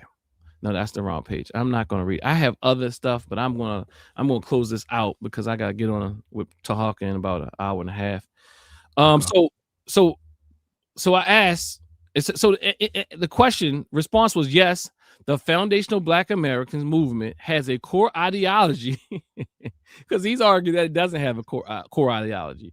So I said, so my point here is I'm going to use the same tool you use and ask a question about whether it has an ideology. Why didn't you just ask if it had an ideology? Why did he go to Google and not ask that? So yes, the same tool said yes, the foundational Black American movement has a core ideology centered on lineage-based identity and policy goals, particularly regarding reparations exclusively for descendants of U.S. chattel slavery.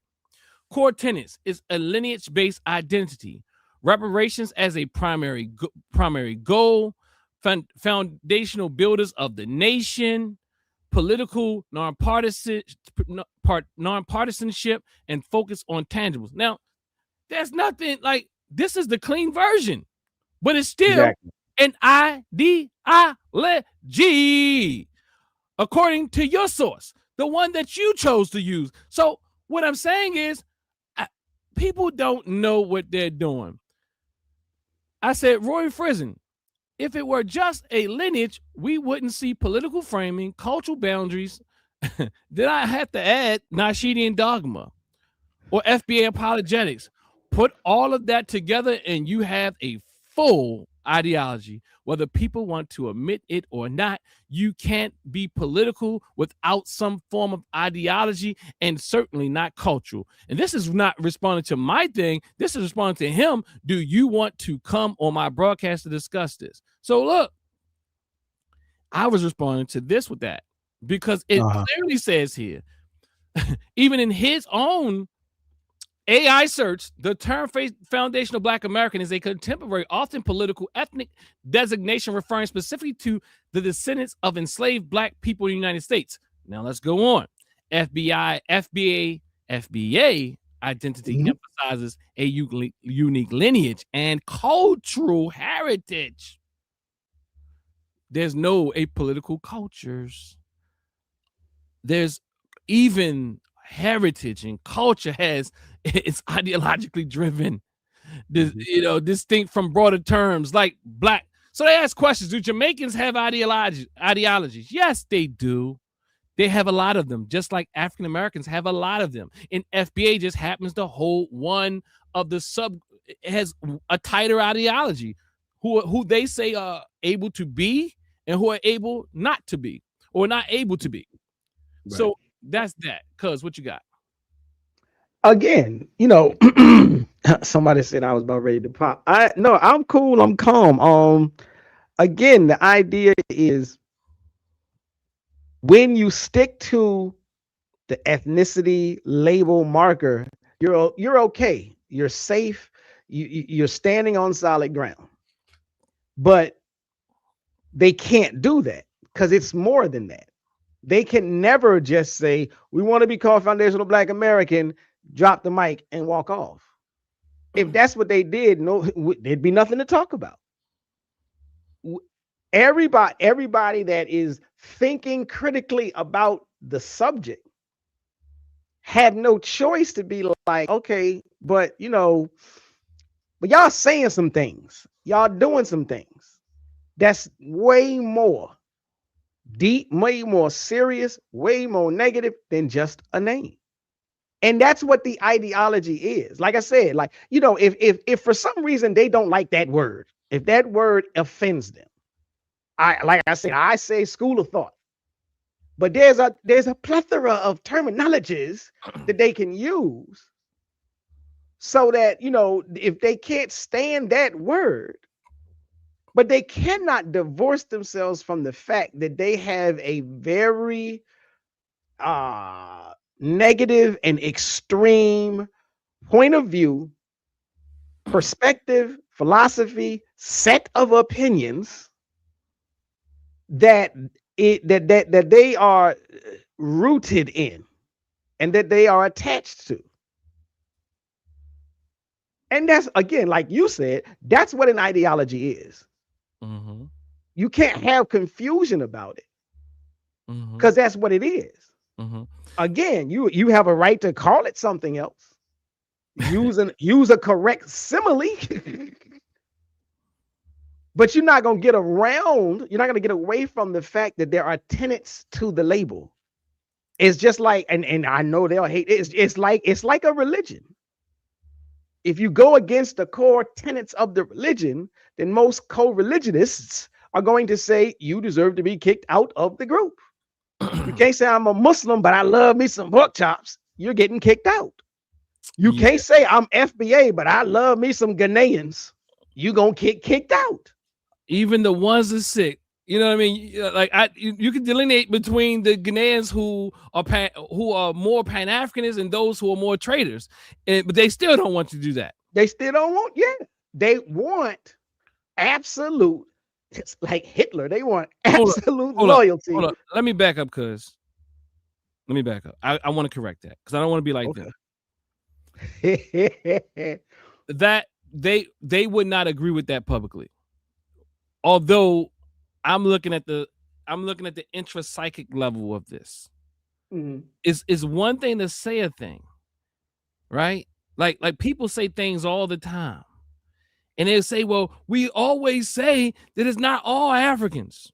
It's not all Ghanaians. It's not all, but the reality is people say that, but intrapsychically, when you say that Africans do this and Jamaicans do this, in your mind, intrapsychically, on deeper levels, on the subconscious level, when you speak like that, it is indicative of that you really feel like that on an emotional level, although on an intellectual level, you may know that it's not all, but on an emotional level, which most of them are operating in, that is how you see it. Although when you slow down and you can intellectualize, it's kind of like, let me give an example.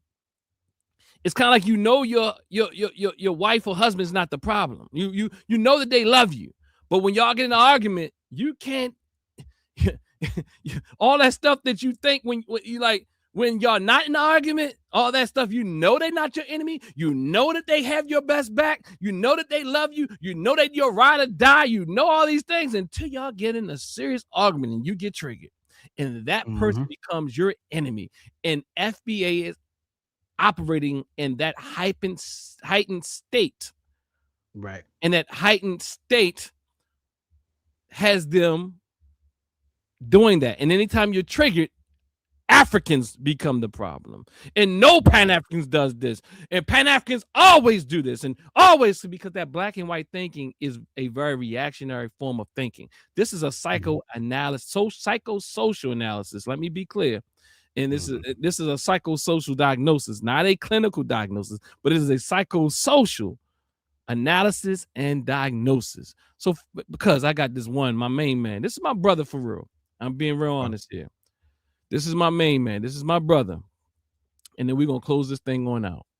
Okay. My brother. Let's see where my brother. Where's the tab at? Okay, so this is my brother. All right, you see it? Yeah. Yeah, I see it. And this is my main man for real, y'all. I ain't gonna lie to you. You know, we go back. New York City. We've been in some organizations together. He respects me. I've been on his platform. That's why the only reason why I'm even bringing him up, because he is public, you know, and he's public about this issue, you know. And I'm telling you, like, I love this brother. I'm being for real. So I am not I know he's genuine. He's genuine. He's one of the genuine ones.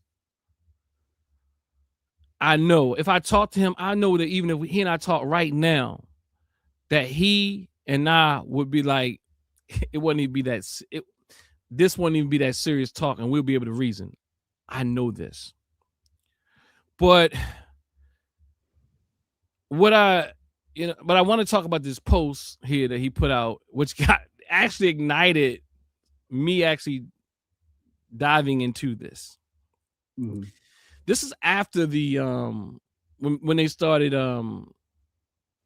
coming for Baba Small for the statements that he said that some was taken out of context, and I would probably say that, you know, it was taken out of context because somebody, you know, I'm not even, look, he's still right, but some other aspects were taken out of context or weaponized against them. Just like they come with these stupid clips and try to weaponize these things against people in general.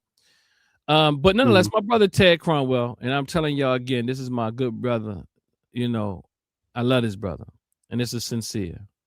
Not sincere to God. Sincere is not my brother. He's my brother. No. Let me back that up. Sincere is my brother as an FBA brother. I can understand it. I don't identify as FBA, but I understand where he's coming from. He is, if it just was a label and it didn't have all that other stuff, Sincere is my brother. The sister, she's my sister. Brother Ted, on the other hand, is not. He and I have more of an interpersonal relationship.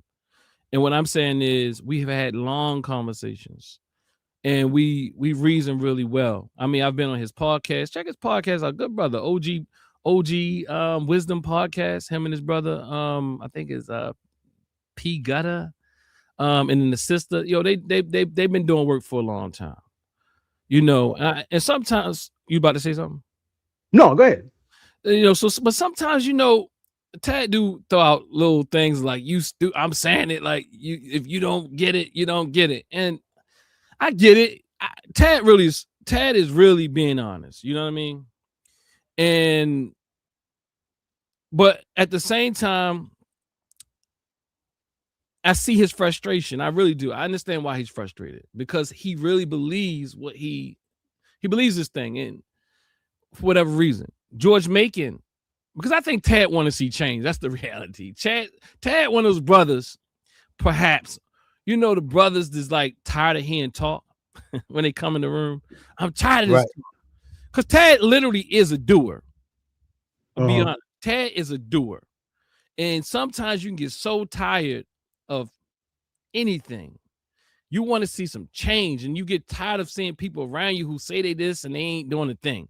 And that's going to happen in all camps. That's a reality. That's going to happen when FBA, if it evolves to something further. If you'll start to begin to realize that a lot of people in FBA are just talking, it's not going to actually reach the destination that in the way that you think it is. FBA, you're going to see that there's people that's talking the thing, and you're going to see there's people who's really out there trying to push it. I know if Tad gets in the thing, that he really means it. So he's going to push it, and he's going to push it hard. But not only is he going to push it on a intellectual level, he's going to actually do his best to apply it. In a sense, it's not like he's not already applying it. He has already applied it. But the frustration, I believe, has him over here thinking this way. But nonetheless, Brother Ted, if you watch this, I love you, brother. And that's with all sincerity, not sincere love to God sincerity. This is true sincerity. So he puts this post up, and I see it, and I say Pan-African fail, and it's by the dude George Macon. And George Macon, I think, gives the worst interpretation of what Dr. Smalls or Baba Smalls has said. You know, and then he just posts this. You see, he just posts the link. It's nothing more, and then people start responding. My man Sean, that's a good brother too. They both were in the same organization in New York. Sean is out of the country now. Sean says a good video. I think Elder Smalls is saying something. It is saying it's becoming extreme now. It also benefits Tariq, and I love Brother Sean. Brother Sean, we all in the same organization. You know what I'm saying? And good brother, we still talk time to time. Tad, we talk time to time. Good brothers. But this is what Brother Sean is saying. A good video. I think Elder Small is saying it's becoming extreme now. It also benefits Tariq financially as a podcaster to create more of a division. Checking each other, I have no problem with, but Tariq does move like an agent, he says. That's not me, family, saying that. But you know, I'm not even gonna say my opinion on this podcast. I don't want y'all to, you know, this is what my brother's saying. Plus, he's been goofy since Mac lessons. So what should we expect? His former mentor, Rosebud, don't even mess with him. I don't even know who Rosebud is, but so,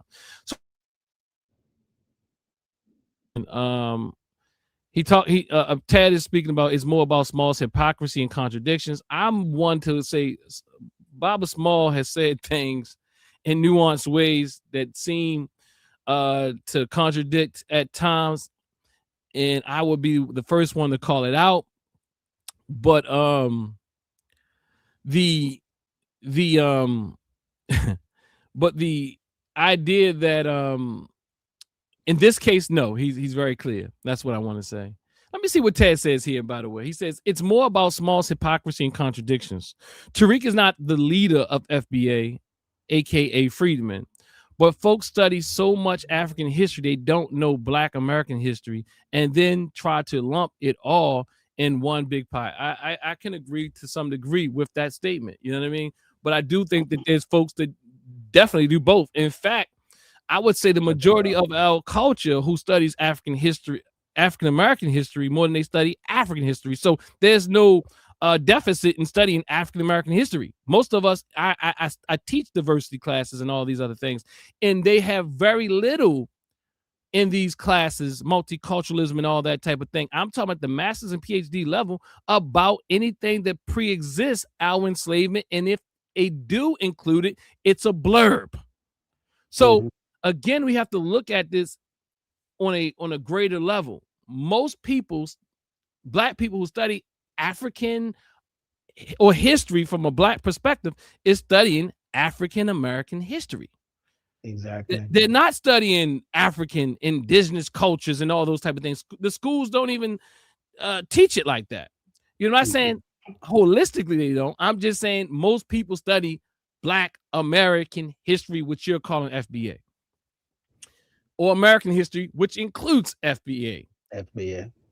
I am FBA like Wyclef is Haitian. No, you're not. You are. But no. Let me back up. I'll give you that. That is how you want to identify, just like people want to identify in other ways. But it's not the same. That's what I want to say. You are FBA, but it is not something that is the same. And we spoke about it earlier.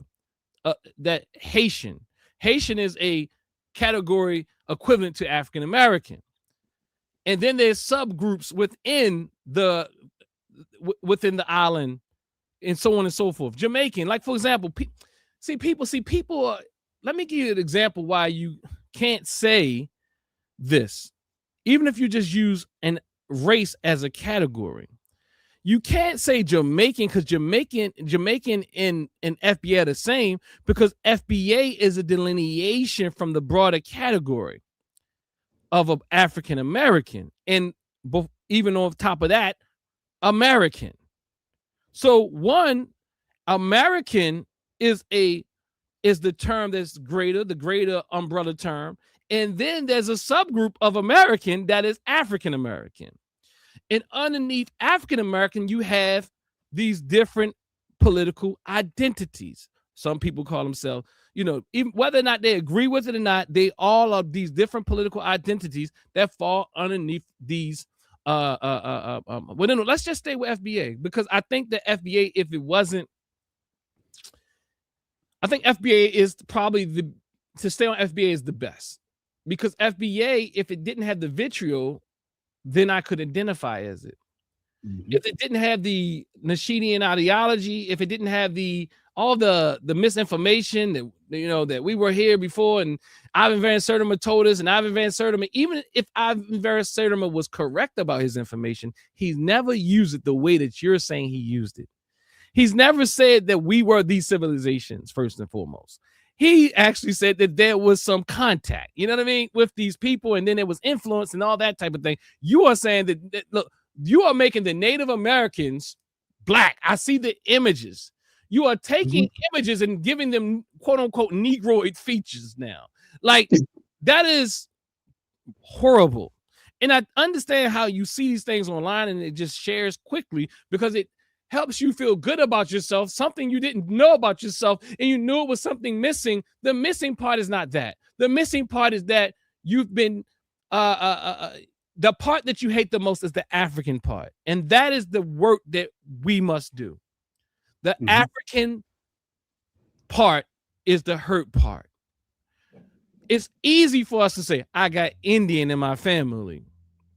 But it's not easy for us to say, I got African in my family. Most people in America have never been Pan-African. Most people I'm talking about black people, have not been Pan-African. Most of them has subscribed to things that are very similar to FBA, and that's why it's easy to take on like a wildfire. But but a lot of us even see the vitriol in it, so we don't want to be a part of it. But if the vitriol wasn't there, it would take storm, because it would take on a form, but it's not, because it's vitriotic. So again, FBA, like Wyclef, is Haitian, or Shaba is Jamaican. But let's look at this. Jamaican does not tell you, it does not delineate black Jamaicans from Asian or Chinese Jamaicans, or the Indian Jamaicans.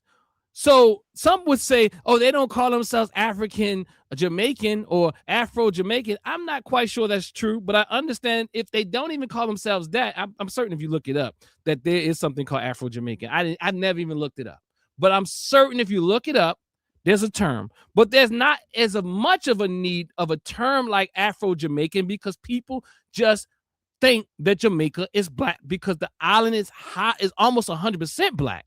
But you do have these other subgroups that are not black. So then you have to delineate black Jamaicans from Chinese Jamaicans. You would have to create something like a FBA type of moniker. So there's definitely something called Afro-Caribbean. I'm certain that you'll find something like African or black Jamaican or something to differentiate them from other Jamaicans.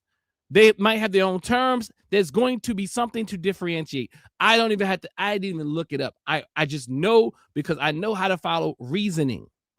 Logic, as Proper Perspective said earlier, he gave them logic. I take back, I said that's illogical, but I'm Proper. Are you looking that up? I'm not sure if you know I looked it up. I'm I looked it up. I'm sorry, I did. I don't know if I'm gonna be wrong, but go ahead. No, give it to you. Right. You right. I looked it up, just like with the thing there, the Google AI view, and it says yes, many Jamaicans identify as Afro-Jamaican or Black Jamaican because they are predominantly of West and Central African descent, forming the largest ethnic group and embrace this heritage through culture, language, patois, and spiritual practice like Rastafari, connecting their identity to the broader African diaspora while maintaining unique Jamaican pride. And it goes on and it talks about the different, there are other points about this. The fact that, and I'll say something that I don't think too many people are aware of. Jamaica is not 100% black. Now, it might be 99, it might It's be high. 98, It's high. but there are other races and other ethnicities in Jamaica. Absolutely. Now, just because you don't see them all the time, don't mean they ain't there. There are Chinese people. And I don't mean like there's a new wave in the 2000s, in the 2020s of Chinese, and a lot of Jamaicans are calling them invaders, but there are people in Jamaica who have been there for hundreds of years. And they're not the Afro-Jamaican, they're not the black, they're not the African stock like we are. They are literally of Chinese descent, of Indian descent, and etc. And they call themselves Jamaicans in certain groups and in certain conversations. And in other groups, they would call themselves Chinese Jamaican or something of the like. Absolutely. Every nation has various groups and subgroups, various races and sub races, or that's the wrong term, but again, the idea that all of the Jamaicans just got Jamaica, no. And when you get in there and you deal with them and talk to them and whatnot, Jamaicans, a lot of Jamaicans, because a lot of Jamaicans are Christian oriented, a lot of them have problems with Rastafarians. But again, what they don't do, they don't say that the Rastafarian is no longer a part of us. Since we're doing an AI game, we might as well keep it going. Okay. Share this tab. So if you look it up, you see, is there a term to differentiate blacks that moved to Jamaica first and second generation? Because we not say it again. Good question. Uh-huh. I mean, and I'm saying we have to probably investigate this further, but just a quick search, the same technology you're using. Let's keep all things equal. There's no so the answer is there's no single formal or universally accepted specific term within the general population of Jamaica to differentiate between first and second generation black individuals who moved to the island. So you see what I'm saying? Like, you have to know how to ask the questions. That is what people who really practice and really are trained to do these things know how to do best. You have to ask the questions. And every time you ask the question, you will find out that FBA makes no sense. And no one wants to talk about what I just showed you, that even if you were to move in to Jamaica, you would also benefit from, what do they call it, CARICOM or what have you. You would benefit from their reparation movement, because the way that it's being dispersed is not delineating from those who have moved. And I'm not saying there's no beefs anywhere. It's beefs everywhere. But what I'm saying is there's no, so there, even that reparations movement, or the way that they're talking about it there, it would benefit you, my black brother, if you move there, your children 3, 4, 5 generations later. And when they have a patois, when they're speaking patois, because they will begin to speak patois, and you will too, a little bit. You know what I mean? So you will speak a little patois, and you will also become a part of the culture.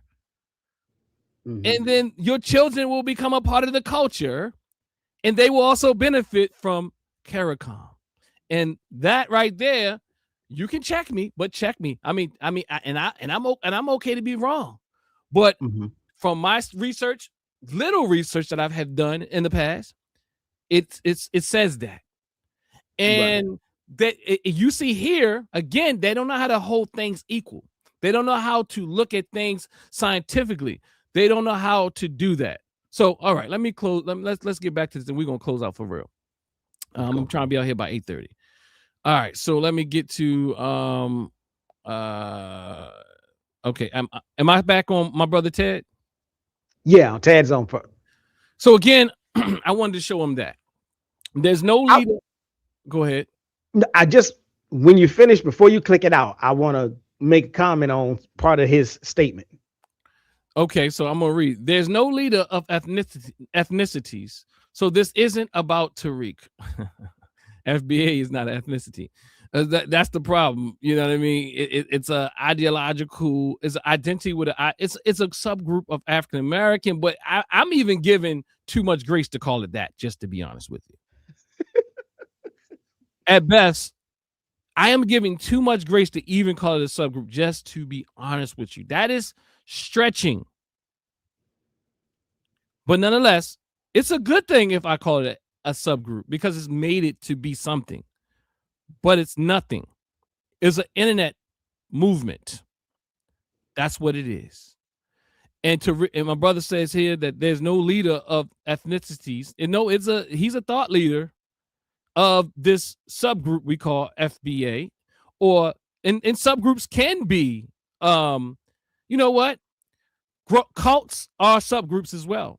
See, it gets more granular. You know what I mean? Right. Like again, like I showed you, the African American itself is a subgroup of American, and underneath American, FBA could be. I don't even think FBA makes it to that level of subgroup. I just think it's further down. Actually, I think it's more on the same level as someone who called himself a Hebrew Israelite. You know what I'm saying? It's more like is a social political subgroup. In fact, it could be juxtaposed to some degree of I would say, yeah, let me think about that. But it's close. If it's not on the same level, it's definitely it's not on the same level because this is one is more global. So let me not say that. But it's definitely on those who identifies. Yeah, it's closer down in that realm. I'm not saying they're on the same level, but they're more granular versions. They're more granular subgroups. So let me finish reading. Small said, okay, there's no leader of ethnicities. There are leaders of cults. There are leaders of organizations. There are leaders of people who create things like social media groups, even if they want to call themselves leaders or not. There are leaders of social movements, like Hitler, Mussolini, anybody. I mean, Nelson Mandela. Sometimes these groups start off because they have a leader and then they actually organize later. Just like ADOS. ADOS said the same thing and then they organized it and they made it official. It didn't make anything different other than they organized and tightened it up a bit or what have you, although I don't agree with them either. But nonetheless, and many of our teachers are working with outdated information and won't come to terms with that. Somehow, I do agree with that statement, but I'm not. But what Small said here was not outdated information. Ask all these teachers and elders who took the jab. Y'all know what the jab means, and that speaks volumes in itself to the real commitment to the community and their alliance with ops. Then people want to ask Unc why he asked that question. You know, they want to ask Unc why he asked that question about the jab the other day. And he said, that's the litmus test. This is so multi-layered. And I agree, Ted. Okay, you said you wanted to say something before I moved on. That's the part I wanted to bang on. Because I saw the part where Unc used the litmus test also when I got my own, individual view on that. But I think the problem here when he says the idea that the teachers, the elders, the idea that them getting vaccinated means that they don't have commitment to the community. It's so outrageous. Like, I don't mind telling anybody, I didn't take the jab. I didn't take the vaccine. I didn't believe it was appropriate. But I don't believe that anybody that took it, I don't believe that that's a sign of their lack of commitment to the community. It is just a difference of perspective on that issue. Is that what they're referring to when they say straw man? That is what he is demonstrating. Yeah. Yes. He's literally creating a straw man. And I'm literally asking that question because, you know, I'm not up to date with all the debate terms. I'm just assuming that's what it was being demonstrated here. And I might be wrong. You know, I'm aware of the straw man fallacy. I don't necessarily invoke the term a lot because I'm like, sometimes I'm like, but I'm like, that's one of the reasons why I'm like, I just fall back onto now, how would I have treated this if this was, you know, the paper presented to me in the classroom? And I would have been like, look, this okay. doesn't follow. Let me do it for you. Same source. Okay. We're going to stick with the same source they use. Keep all things equal. Right. Okay. Let's see. Can you see it now? Yeah, I can see it. A straw man is a logical fallacy and rhetorical tactic where someone misrepresents, exaggerates, or oversimplifies an opponent's argument to make it easier to attack and defeat rather than addressing the actual stronger argument. What do you say? You think that qualifies? Either that or red herring. Or red herring? Okay, let's look at red herring. Let's look at red herring.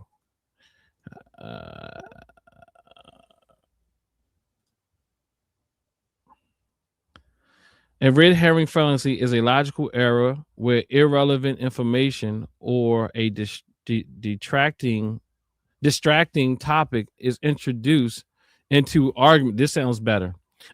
Into an argument. It sounds like it could be both, but this one I think, because Tad, I think he's a little bit more. I think he's on. I mean, I know he's honest. Let me say that.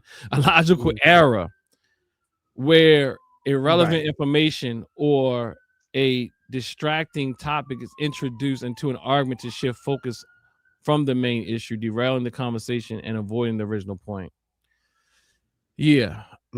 I think that is definitely a logical fallacy because, and I know the brother sincere, not sincere, but love God, but Tad sincere. And I know this to be true. That's why I always tell people that everybody's not insincere who's in that movement. And people are sincere, but there's a lot of people are sincerely misled, confused. And did you have anything else on that particular point? No, that was I just wanted to, speak on just that issue of, I mean, you can disagree with, you can even disavow a leader or a community elder or a teacher for any number of reasons, but you should at least do it based upon logic. Like I said, no matter who, because I talked to some elders, my elders was telling me, get the jab. I don't disavow my elders that told me to get the jab because I ultimately decided I'm not going to get it. I don't disrespect the elder for telling me to get it. I'm not going to say, well, I'm not going to come to you for advice, or I don't seek your wisdom because I disagree with you on that issue. So again, just to me, it's just more of the same strategy or responsiveness that FBA advocates use when they take issue with one thing, they disavow everything. So that's true. And then we go here. Hold up. Let me back up. I said that's true just as a way to transition. I want to be precise. That is a tactic, and not all FBAers do that, but it's definitely something in a tactic that we see happening quite often.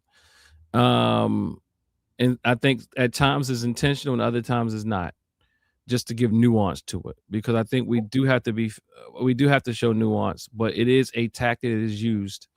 Brother Ted says here, I'm wondering why no one has yet to address what he said on these platforms, talking about Baba Small. this ain't about Tariq. If he just have a bigger audience. FBA is not new. We were called freedmen by legal definition. And now there's a cultural renaissance for us FBA, also known as freedmen, where we're gatekeepers of the culture. Culture outsiders said don't exist.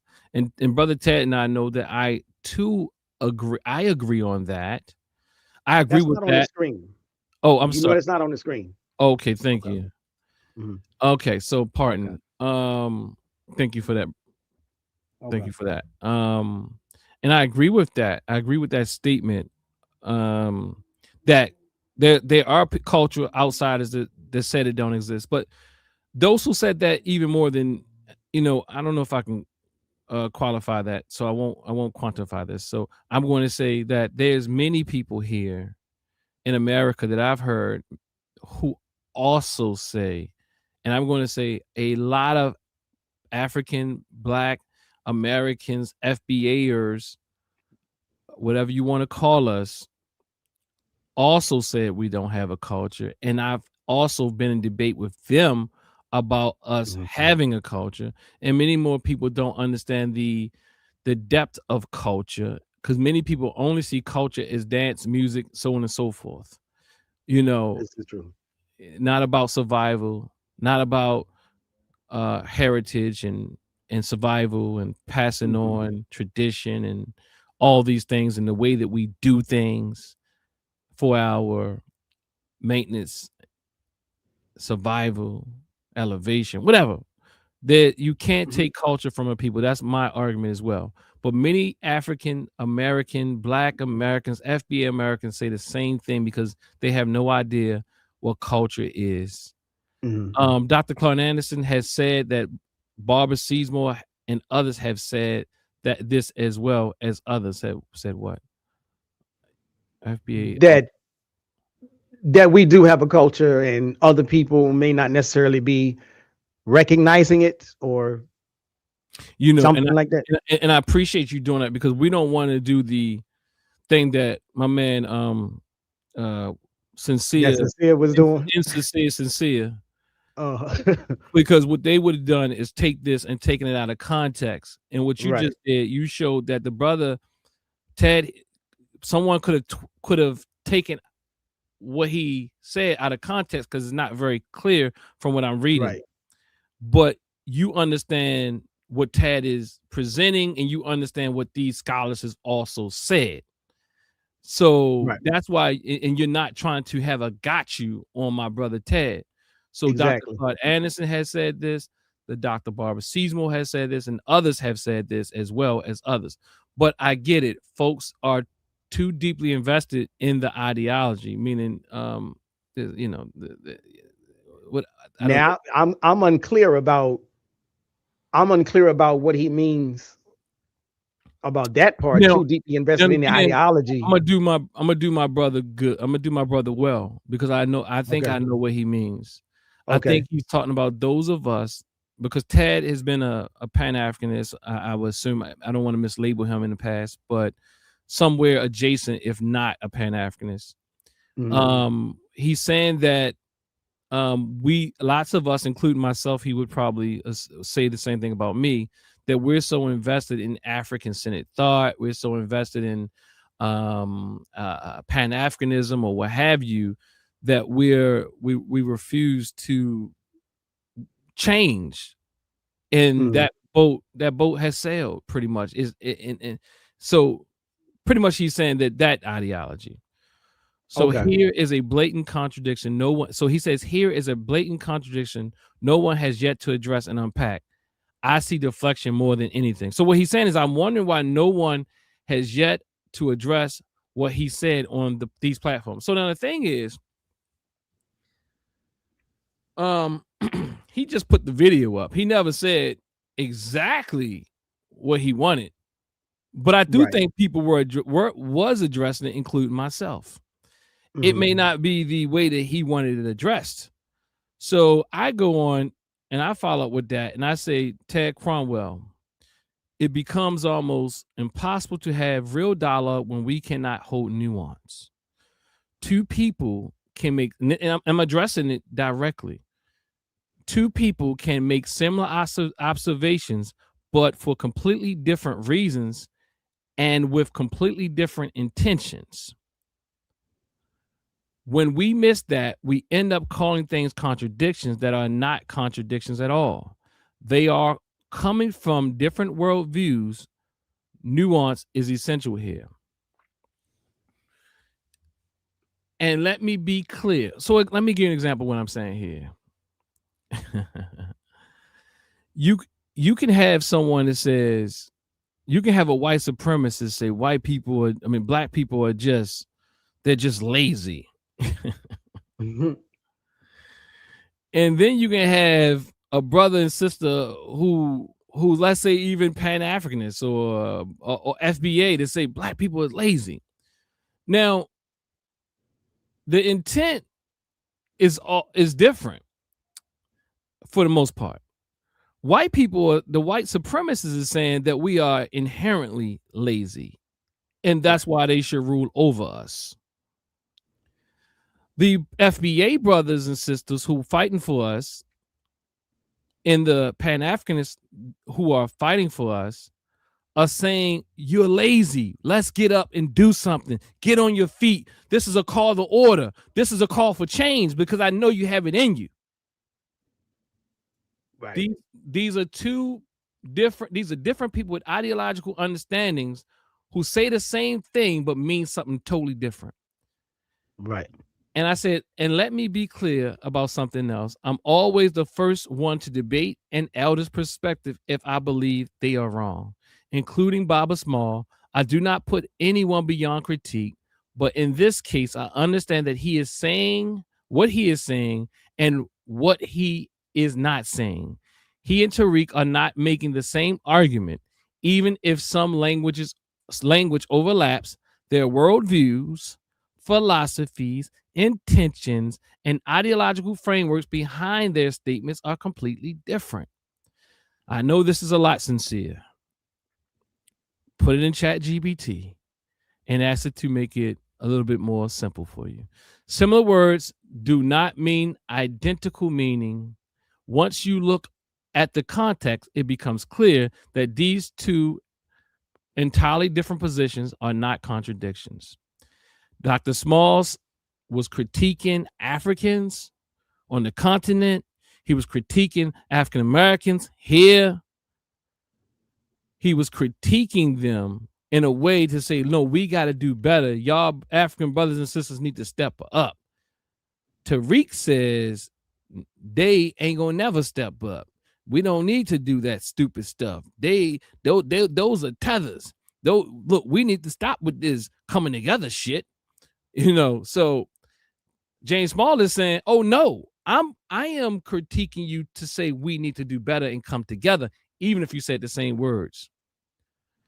So that, and my brother here, I think this is Dougie Diamonds. I think. Is that Dougie Diamonds? Gregory Lewis? Yeah. Okay. I think that's Dougie Diamonds. I don't know. That Ted Cousin is Dougie Diamonds, but I don't know if that's. Now that might not be. Oh, hold up, that might be him because he on his profile, share tab instead. It might be him. You see that? Yeah, that's what's on there now. Yeah, the top picture. I don't know if I don't know if it's my man Dougie Diamonds. It does. It says that. Oh, yeah, that's him. I don't know him, but I know what's on the screen. It does say Gregory Lewis, and in parentheses it says Dougie Diamonds. Okay, gotcha. Okay, that's him, right? So, so Dougie Diamond says, so saying one thing one day and then saying something different on the subject another day isn't a contradiction. Especially when it comes to political stances. I get it. It depends on who you're talking to. That's that nuance thing you're talking about. So up means down. When you're talking to people who believe that. Then when you realize it could affect your pockets, down means up. I get it. All just nuance. See, is that a red herring? Is that I don't know what that is. I don't know if that's a red herring. I think that's just, to some extent, it just reads more like an understandable challenge.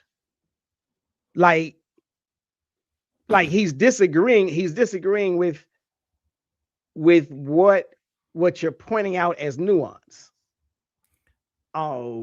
Like he doesn't see that. Like what he's saying is, if you said they full of shit on Monday, and then you said they love us on Tuesday, then I don't see that as nuance. I see that as contradiction.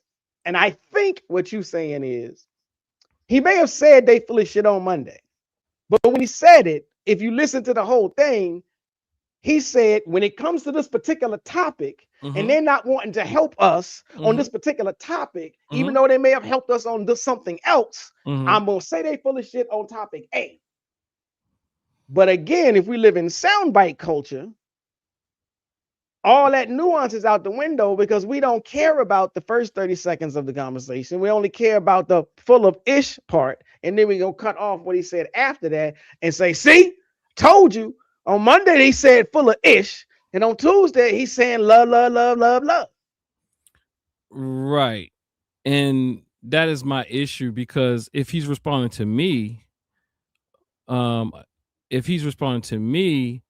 I actually am saying that I'm the first one to debate an elder's perspective if I believe they are wrong, including Baba Smalls. I do not put anyone above beyond critique. But in this case, I understand what he is saying and what he is not saying. He and Tariq are not making the same argument, even if some language overlaps. Their worldviews, philosophies, and the keyword intentions and the ideological frameworks behind their statements are completely different. So again, the point that's being missed is he's trying to, some way he's clowning it. Honestly, if you, I think you give him maybe a little too much grace, because he makes it as simple as, so up means down when you're talking to people who believe that. So maybe he's not being ignorant. I mean, maybe he's not being smart. I don't know, but maybe he just he's not following this contextually what I'm saying here. Maybe he's not following that people can have my entire 3 paragraphs or 2 paragraphs in totality. And I'm saying that even the example I gave, ideologically, people can say the same words out their mouth. Right. But you have to understand the ideology behind what they're saying. I don't care if they said it. I don't care if they didn't say something different the next day. What I'm saying is, you could say something and someone else could say something, and it's coming from 2 different places. And because it's supporting different agendas. Baba Small's agenda has always been about African unity. Tariq Nasheed's agenda is about disrupting that idea that there's going to be Pan-African unity. 100%. 100%. And so when he called people out for saying y'all don't have our back and y'all stinky this and y'all know what, y'all need to do better. And I mean, he ain't gonna say y'all need to do better. He just going to rip them a new one, and there's other contextual elements that we have to take into consideration. But anyway, that's just that. And I want to actually let's say close out with this here. And let me see, where is it at? You got anything to say to that, cuz? Why? Because or any closing words? Well, closing words. I was gonna make a comment about. You can do all of it. You can do all of it. Something that somebody was saying, but again, really, just to double down on the thing, like, the idea again is, we're not against, call yourself whatever you want, but come with facts, come with logic, come with sound reasoning. most everything that we have said here, and if you said in other places, and that I've said in other places, we are critiquing the logical fallacies that keep getting spread and pushed around and promoted as if they are the foregone conclusions and the only authoritative voice on the topic. That's the real issue. It's not a foregone conclusion that Pan-Africanism is dead. It's faulty analysis that the Africans can't stand us. And it's deliberate. Nobody is saying don't, because another thing that they're always pushing Pan-Africanism means that we have to fold and we can't fight for ourselves, and none of that came out of Pan-Africanism. And there aren't any African Americans that have ever had an encounter. If they had an encounter with an African or Jamaican, and that individual was disrespectful, they never tucked their tail and ran away because how dare I stand up for myself because Pan-Africanism. No, it's just gonna get into an argument. You was gonna get into an argument.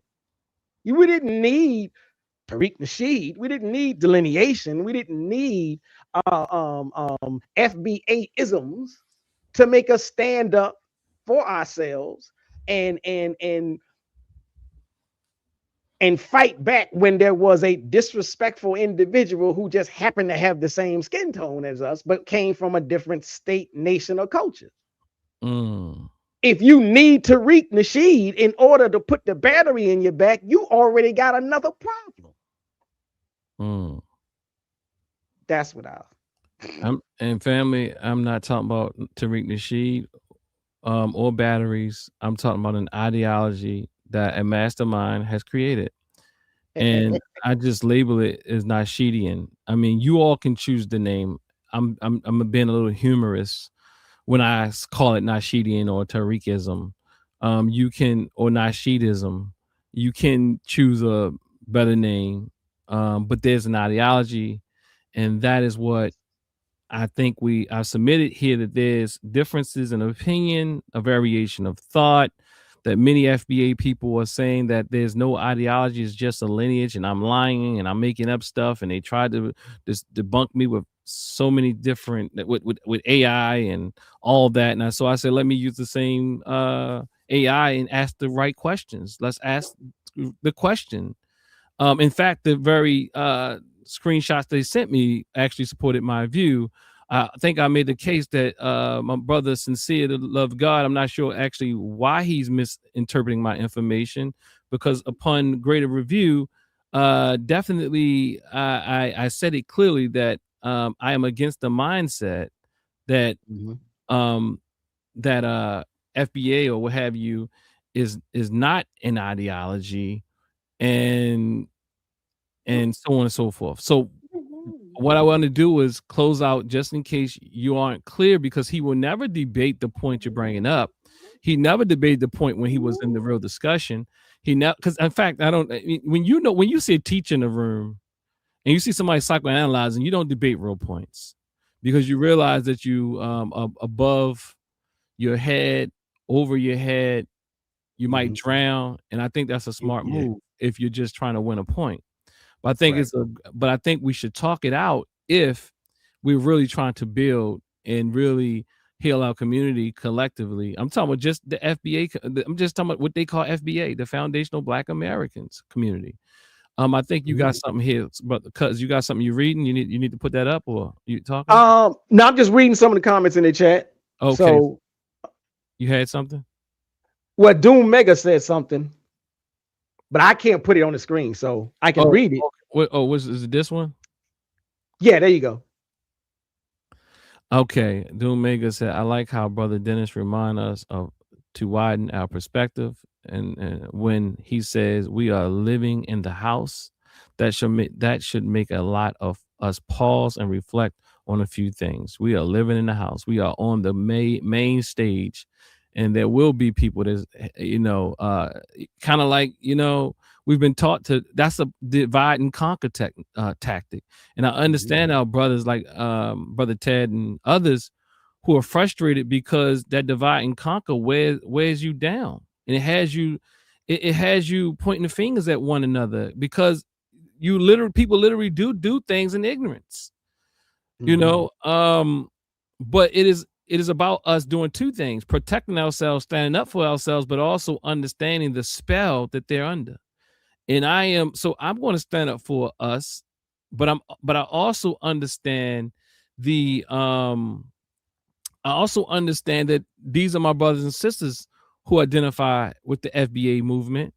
So I'm going to protect Black unity here in the United States within what the group that they identify as Freedmen and FBA.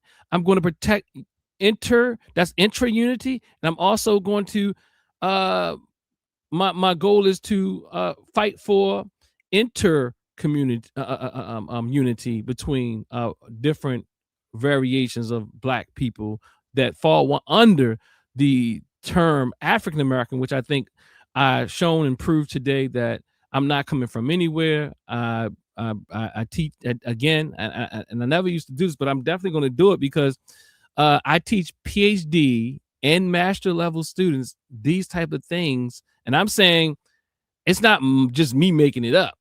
You know, you got what I'm saying? So this is not new stuff for me. FBA is not in the curriculum, but the way that we identify socially, subcategories, subgroups, and all these different things, these things are really clear. So do some more research, do some more studying. But I heard them say the other day to Brother Unc that that's the white man's information, something like that. That's again, what do you call that? A red herring, or what do you call that one?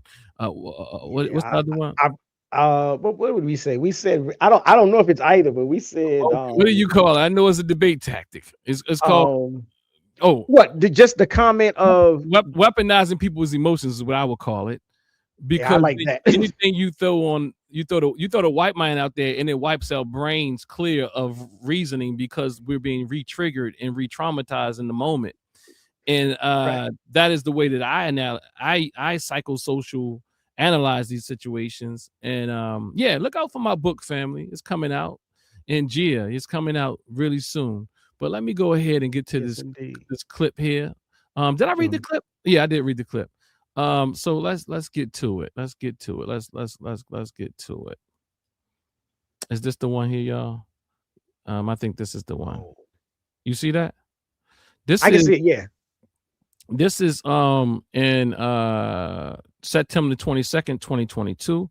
I must be clear that my brother sincerely has a different position from a lot of FBA people. And my dear sister definitely does as well. So let's close it out like this. What's actually being said. You can't argue with the actual ideology itself. So you have to make it something else so that you can have an argument. Because there is no argument about whether we are a unique lineage group or not. You want to argue about the name, whether it's Black or whatever the case may be, but there's no argument that we have a unique history and culture and we are the most influential culture on the planet. There's no argument about that. So you have to turn it into a group or an organization to create these straw man arguments. And you got to talk real loud and real fast and keep changing the subject and bringing it down this way so that we don't get that clarity. You know what I'm saying? Right. So he says you can't argue against the ideology, speaking about FBA. I love how too you slid in there. You were like Tahaka, because you're a foundational Black American. I think you said it like 2 or 3 times, and he was like, so that's that. And you know what? I gotta do it. Hold on. I just gotta do this in closing, family, because we gotta bring our big brother back out. We gotta bring our big brother back out, and he has to really begin to jump back on the ring. I met this brother some years ago, and I think he was really doing this fight on his own at times. And so let's yeah, I think we gotta. Okay, is something wrong? I can't share my screen. Okay, is this it? Share screen. Okay, we gotta bring my brother back out though, man. Okay, I'm gonna do it like that. Hey, cuz, tell me if you can see my screen. Let me see. I see it's there, but it's black. Can you see something now? I can hear it, but I don't see You anything. can't hear it, but so this is you'll listen to it. This is a conversation between our good brother, last name Africa. What is it? Omawale Africa. You heard of the brother? I have heard of him.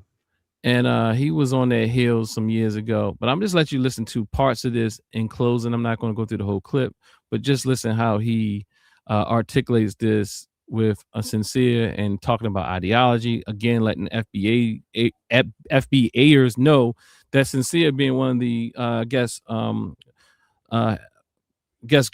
greater voices in this movement. I'm not sure if that's accurate or not, but it seems so right now.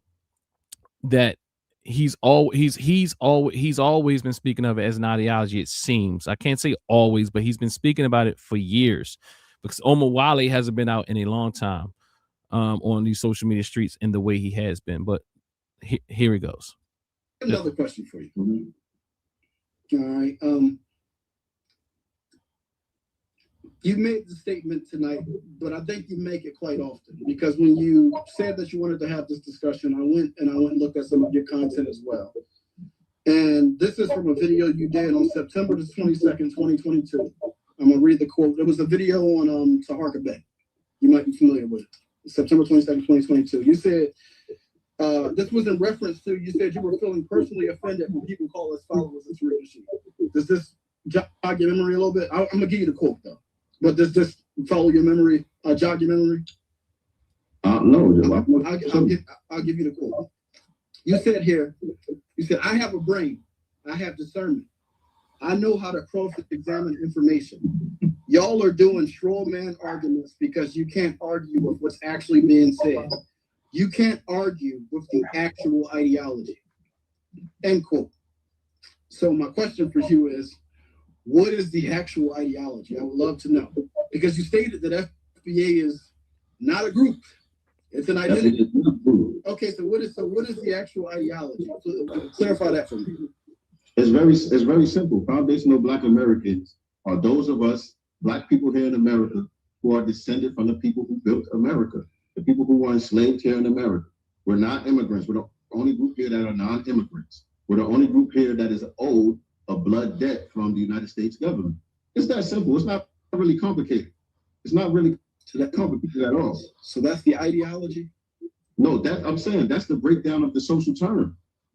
I'm asking you, what is the ideology? Because you said that people can't argue with the actual ideology.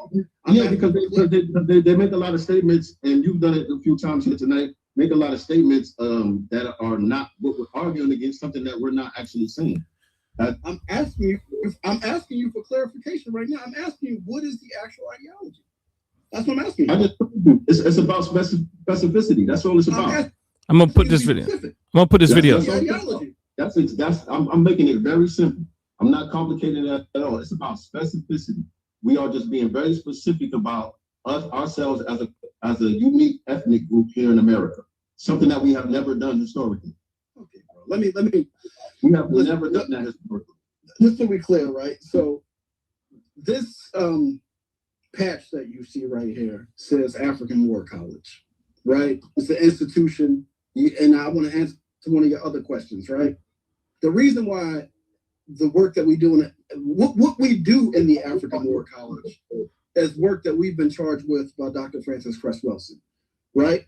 She said that we have a responsibility to make our people understand, see, and confront their true reality. And she said our true reality is that of war, right?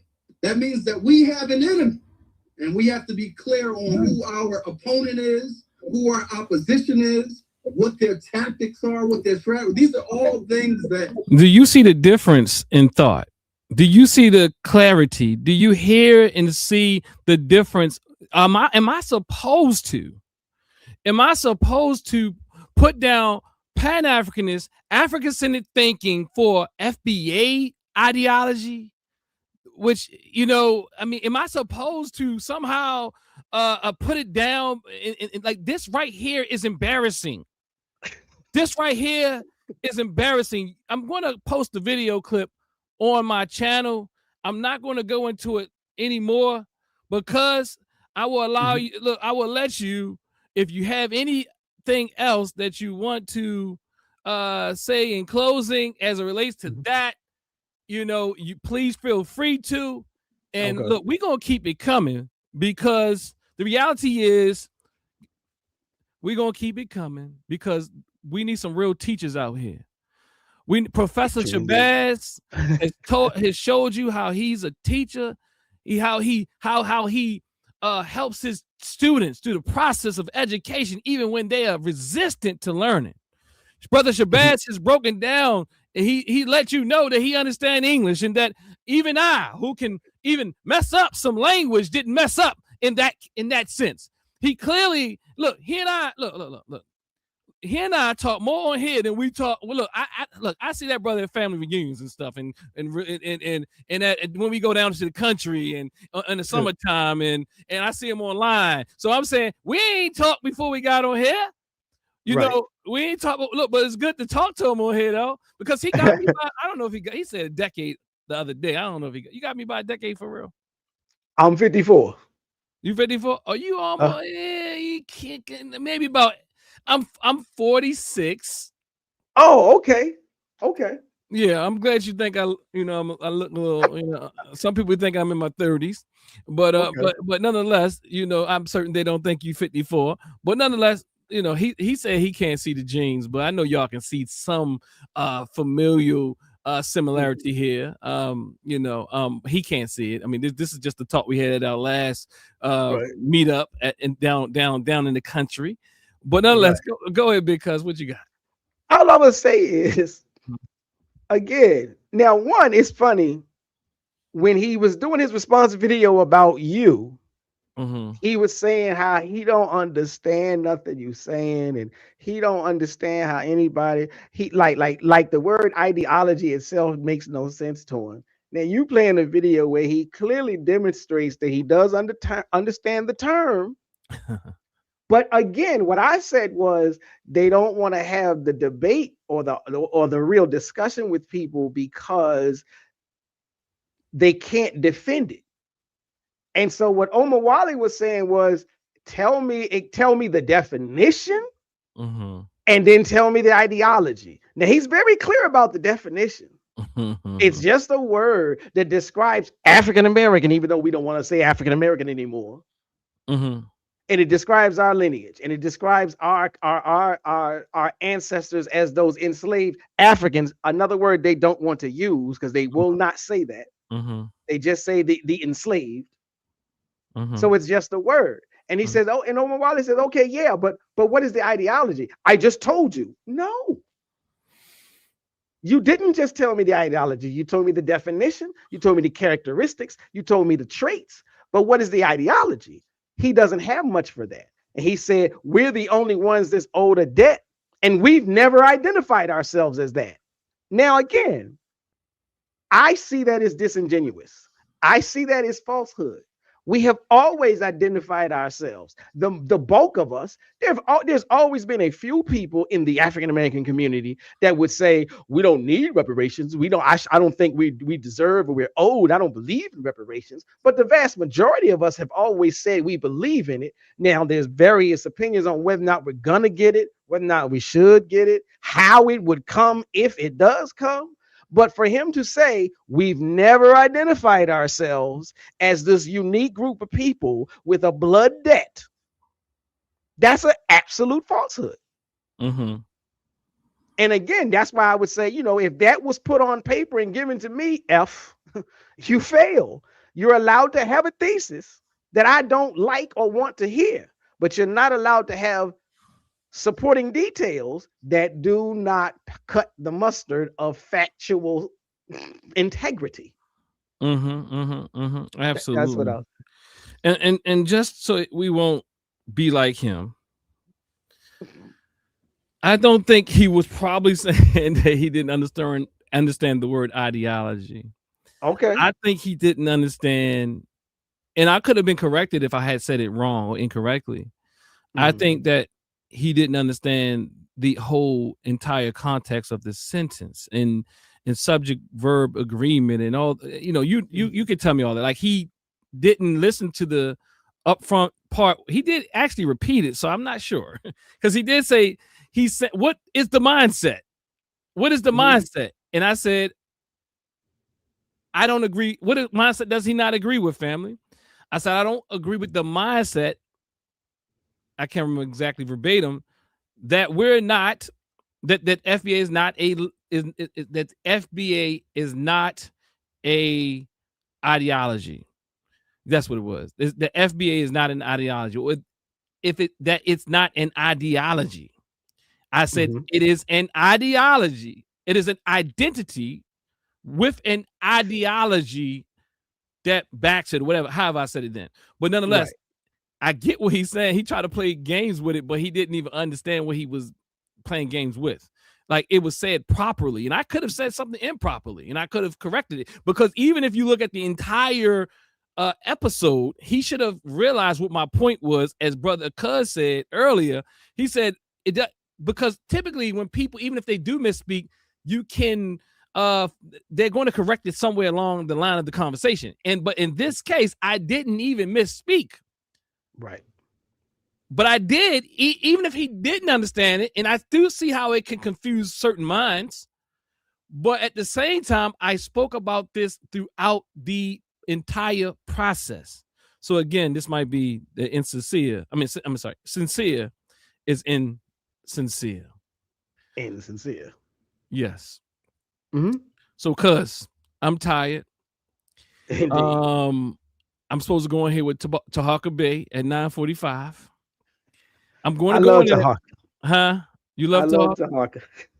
You know what I mean? I think yeah, I didn't talk about Tariq Nasheed saying all people in Baltimore are agents. What's that? That's another. Yeah, I was watching that. I was watching Tahaka's response to that. Yeah. Y'all need to go check out Tariq Bay. If any brother keep his foot on the neck of the elite, then it is Tariq Bay. Yeah, because I think we did some work today. I mean, I almost felt like this is how you feel when you have a good class in college or wherever you teach at. But I teach at nighttime because I teach graduate students, and I was out late last night with my students for their final class. The class was diversity. Oh, word. At the PhD level. And we debate these things, and nuance is real.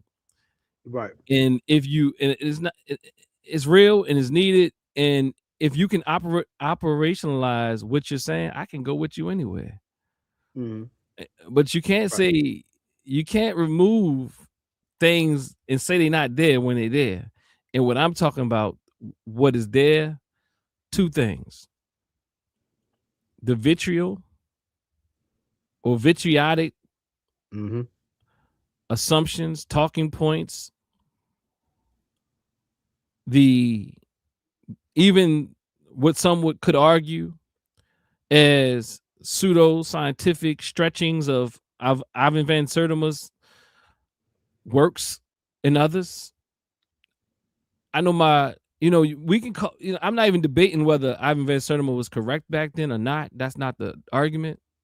The argument is that even if he wasn't or was, you stretched it and to make it to what you wanted to make it.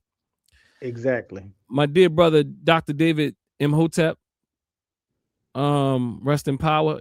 I think he's from Baltimore. His sister always talks to me. I haven't had the chance to read his work, but I still don't think, from what I know about him, that he would say the things that he's saying. I think he's trying to show and prove this as African presence. I don't know how deep he goes into whether or not saying we were the civilizations. What, I'm not sure whether or not that's not the argument. Right. But what I do want to say is, the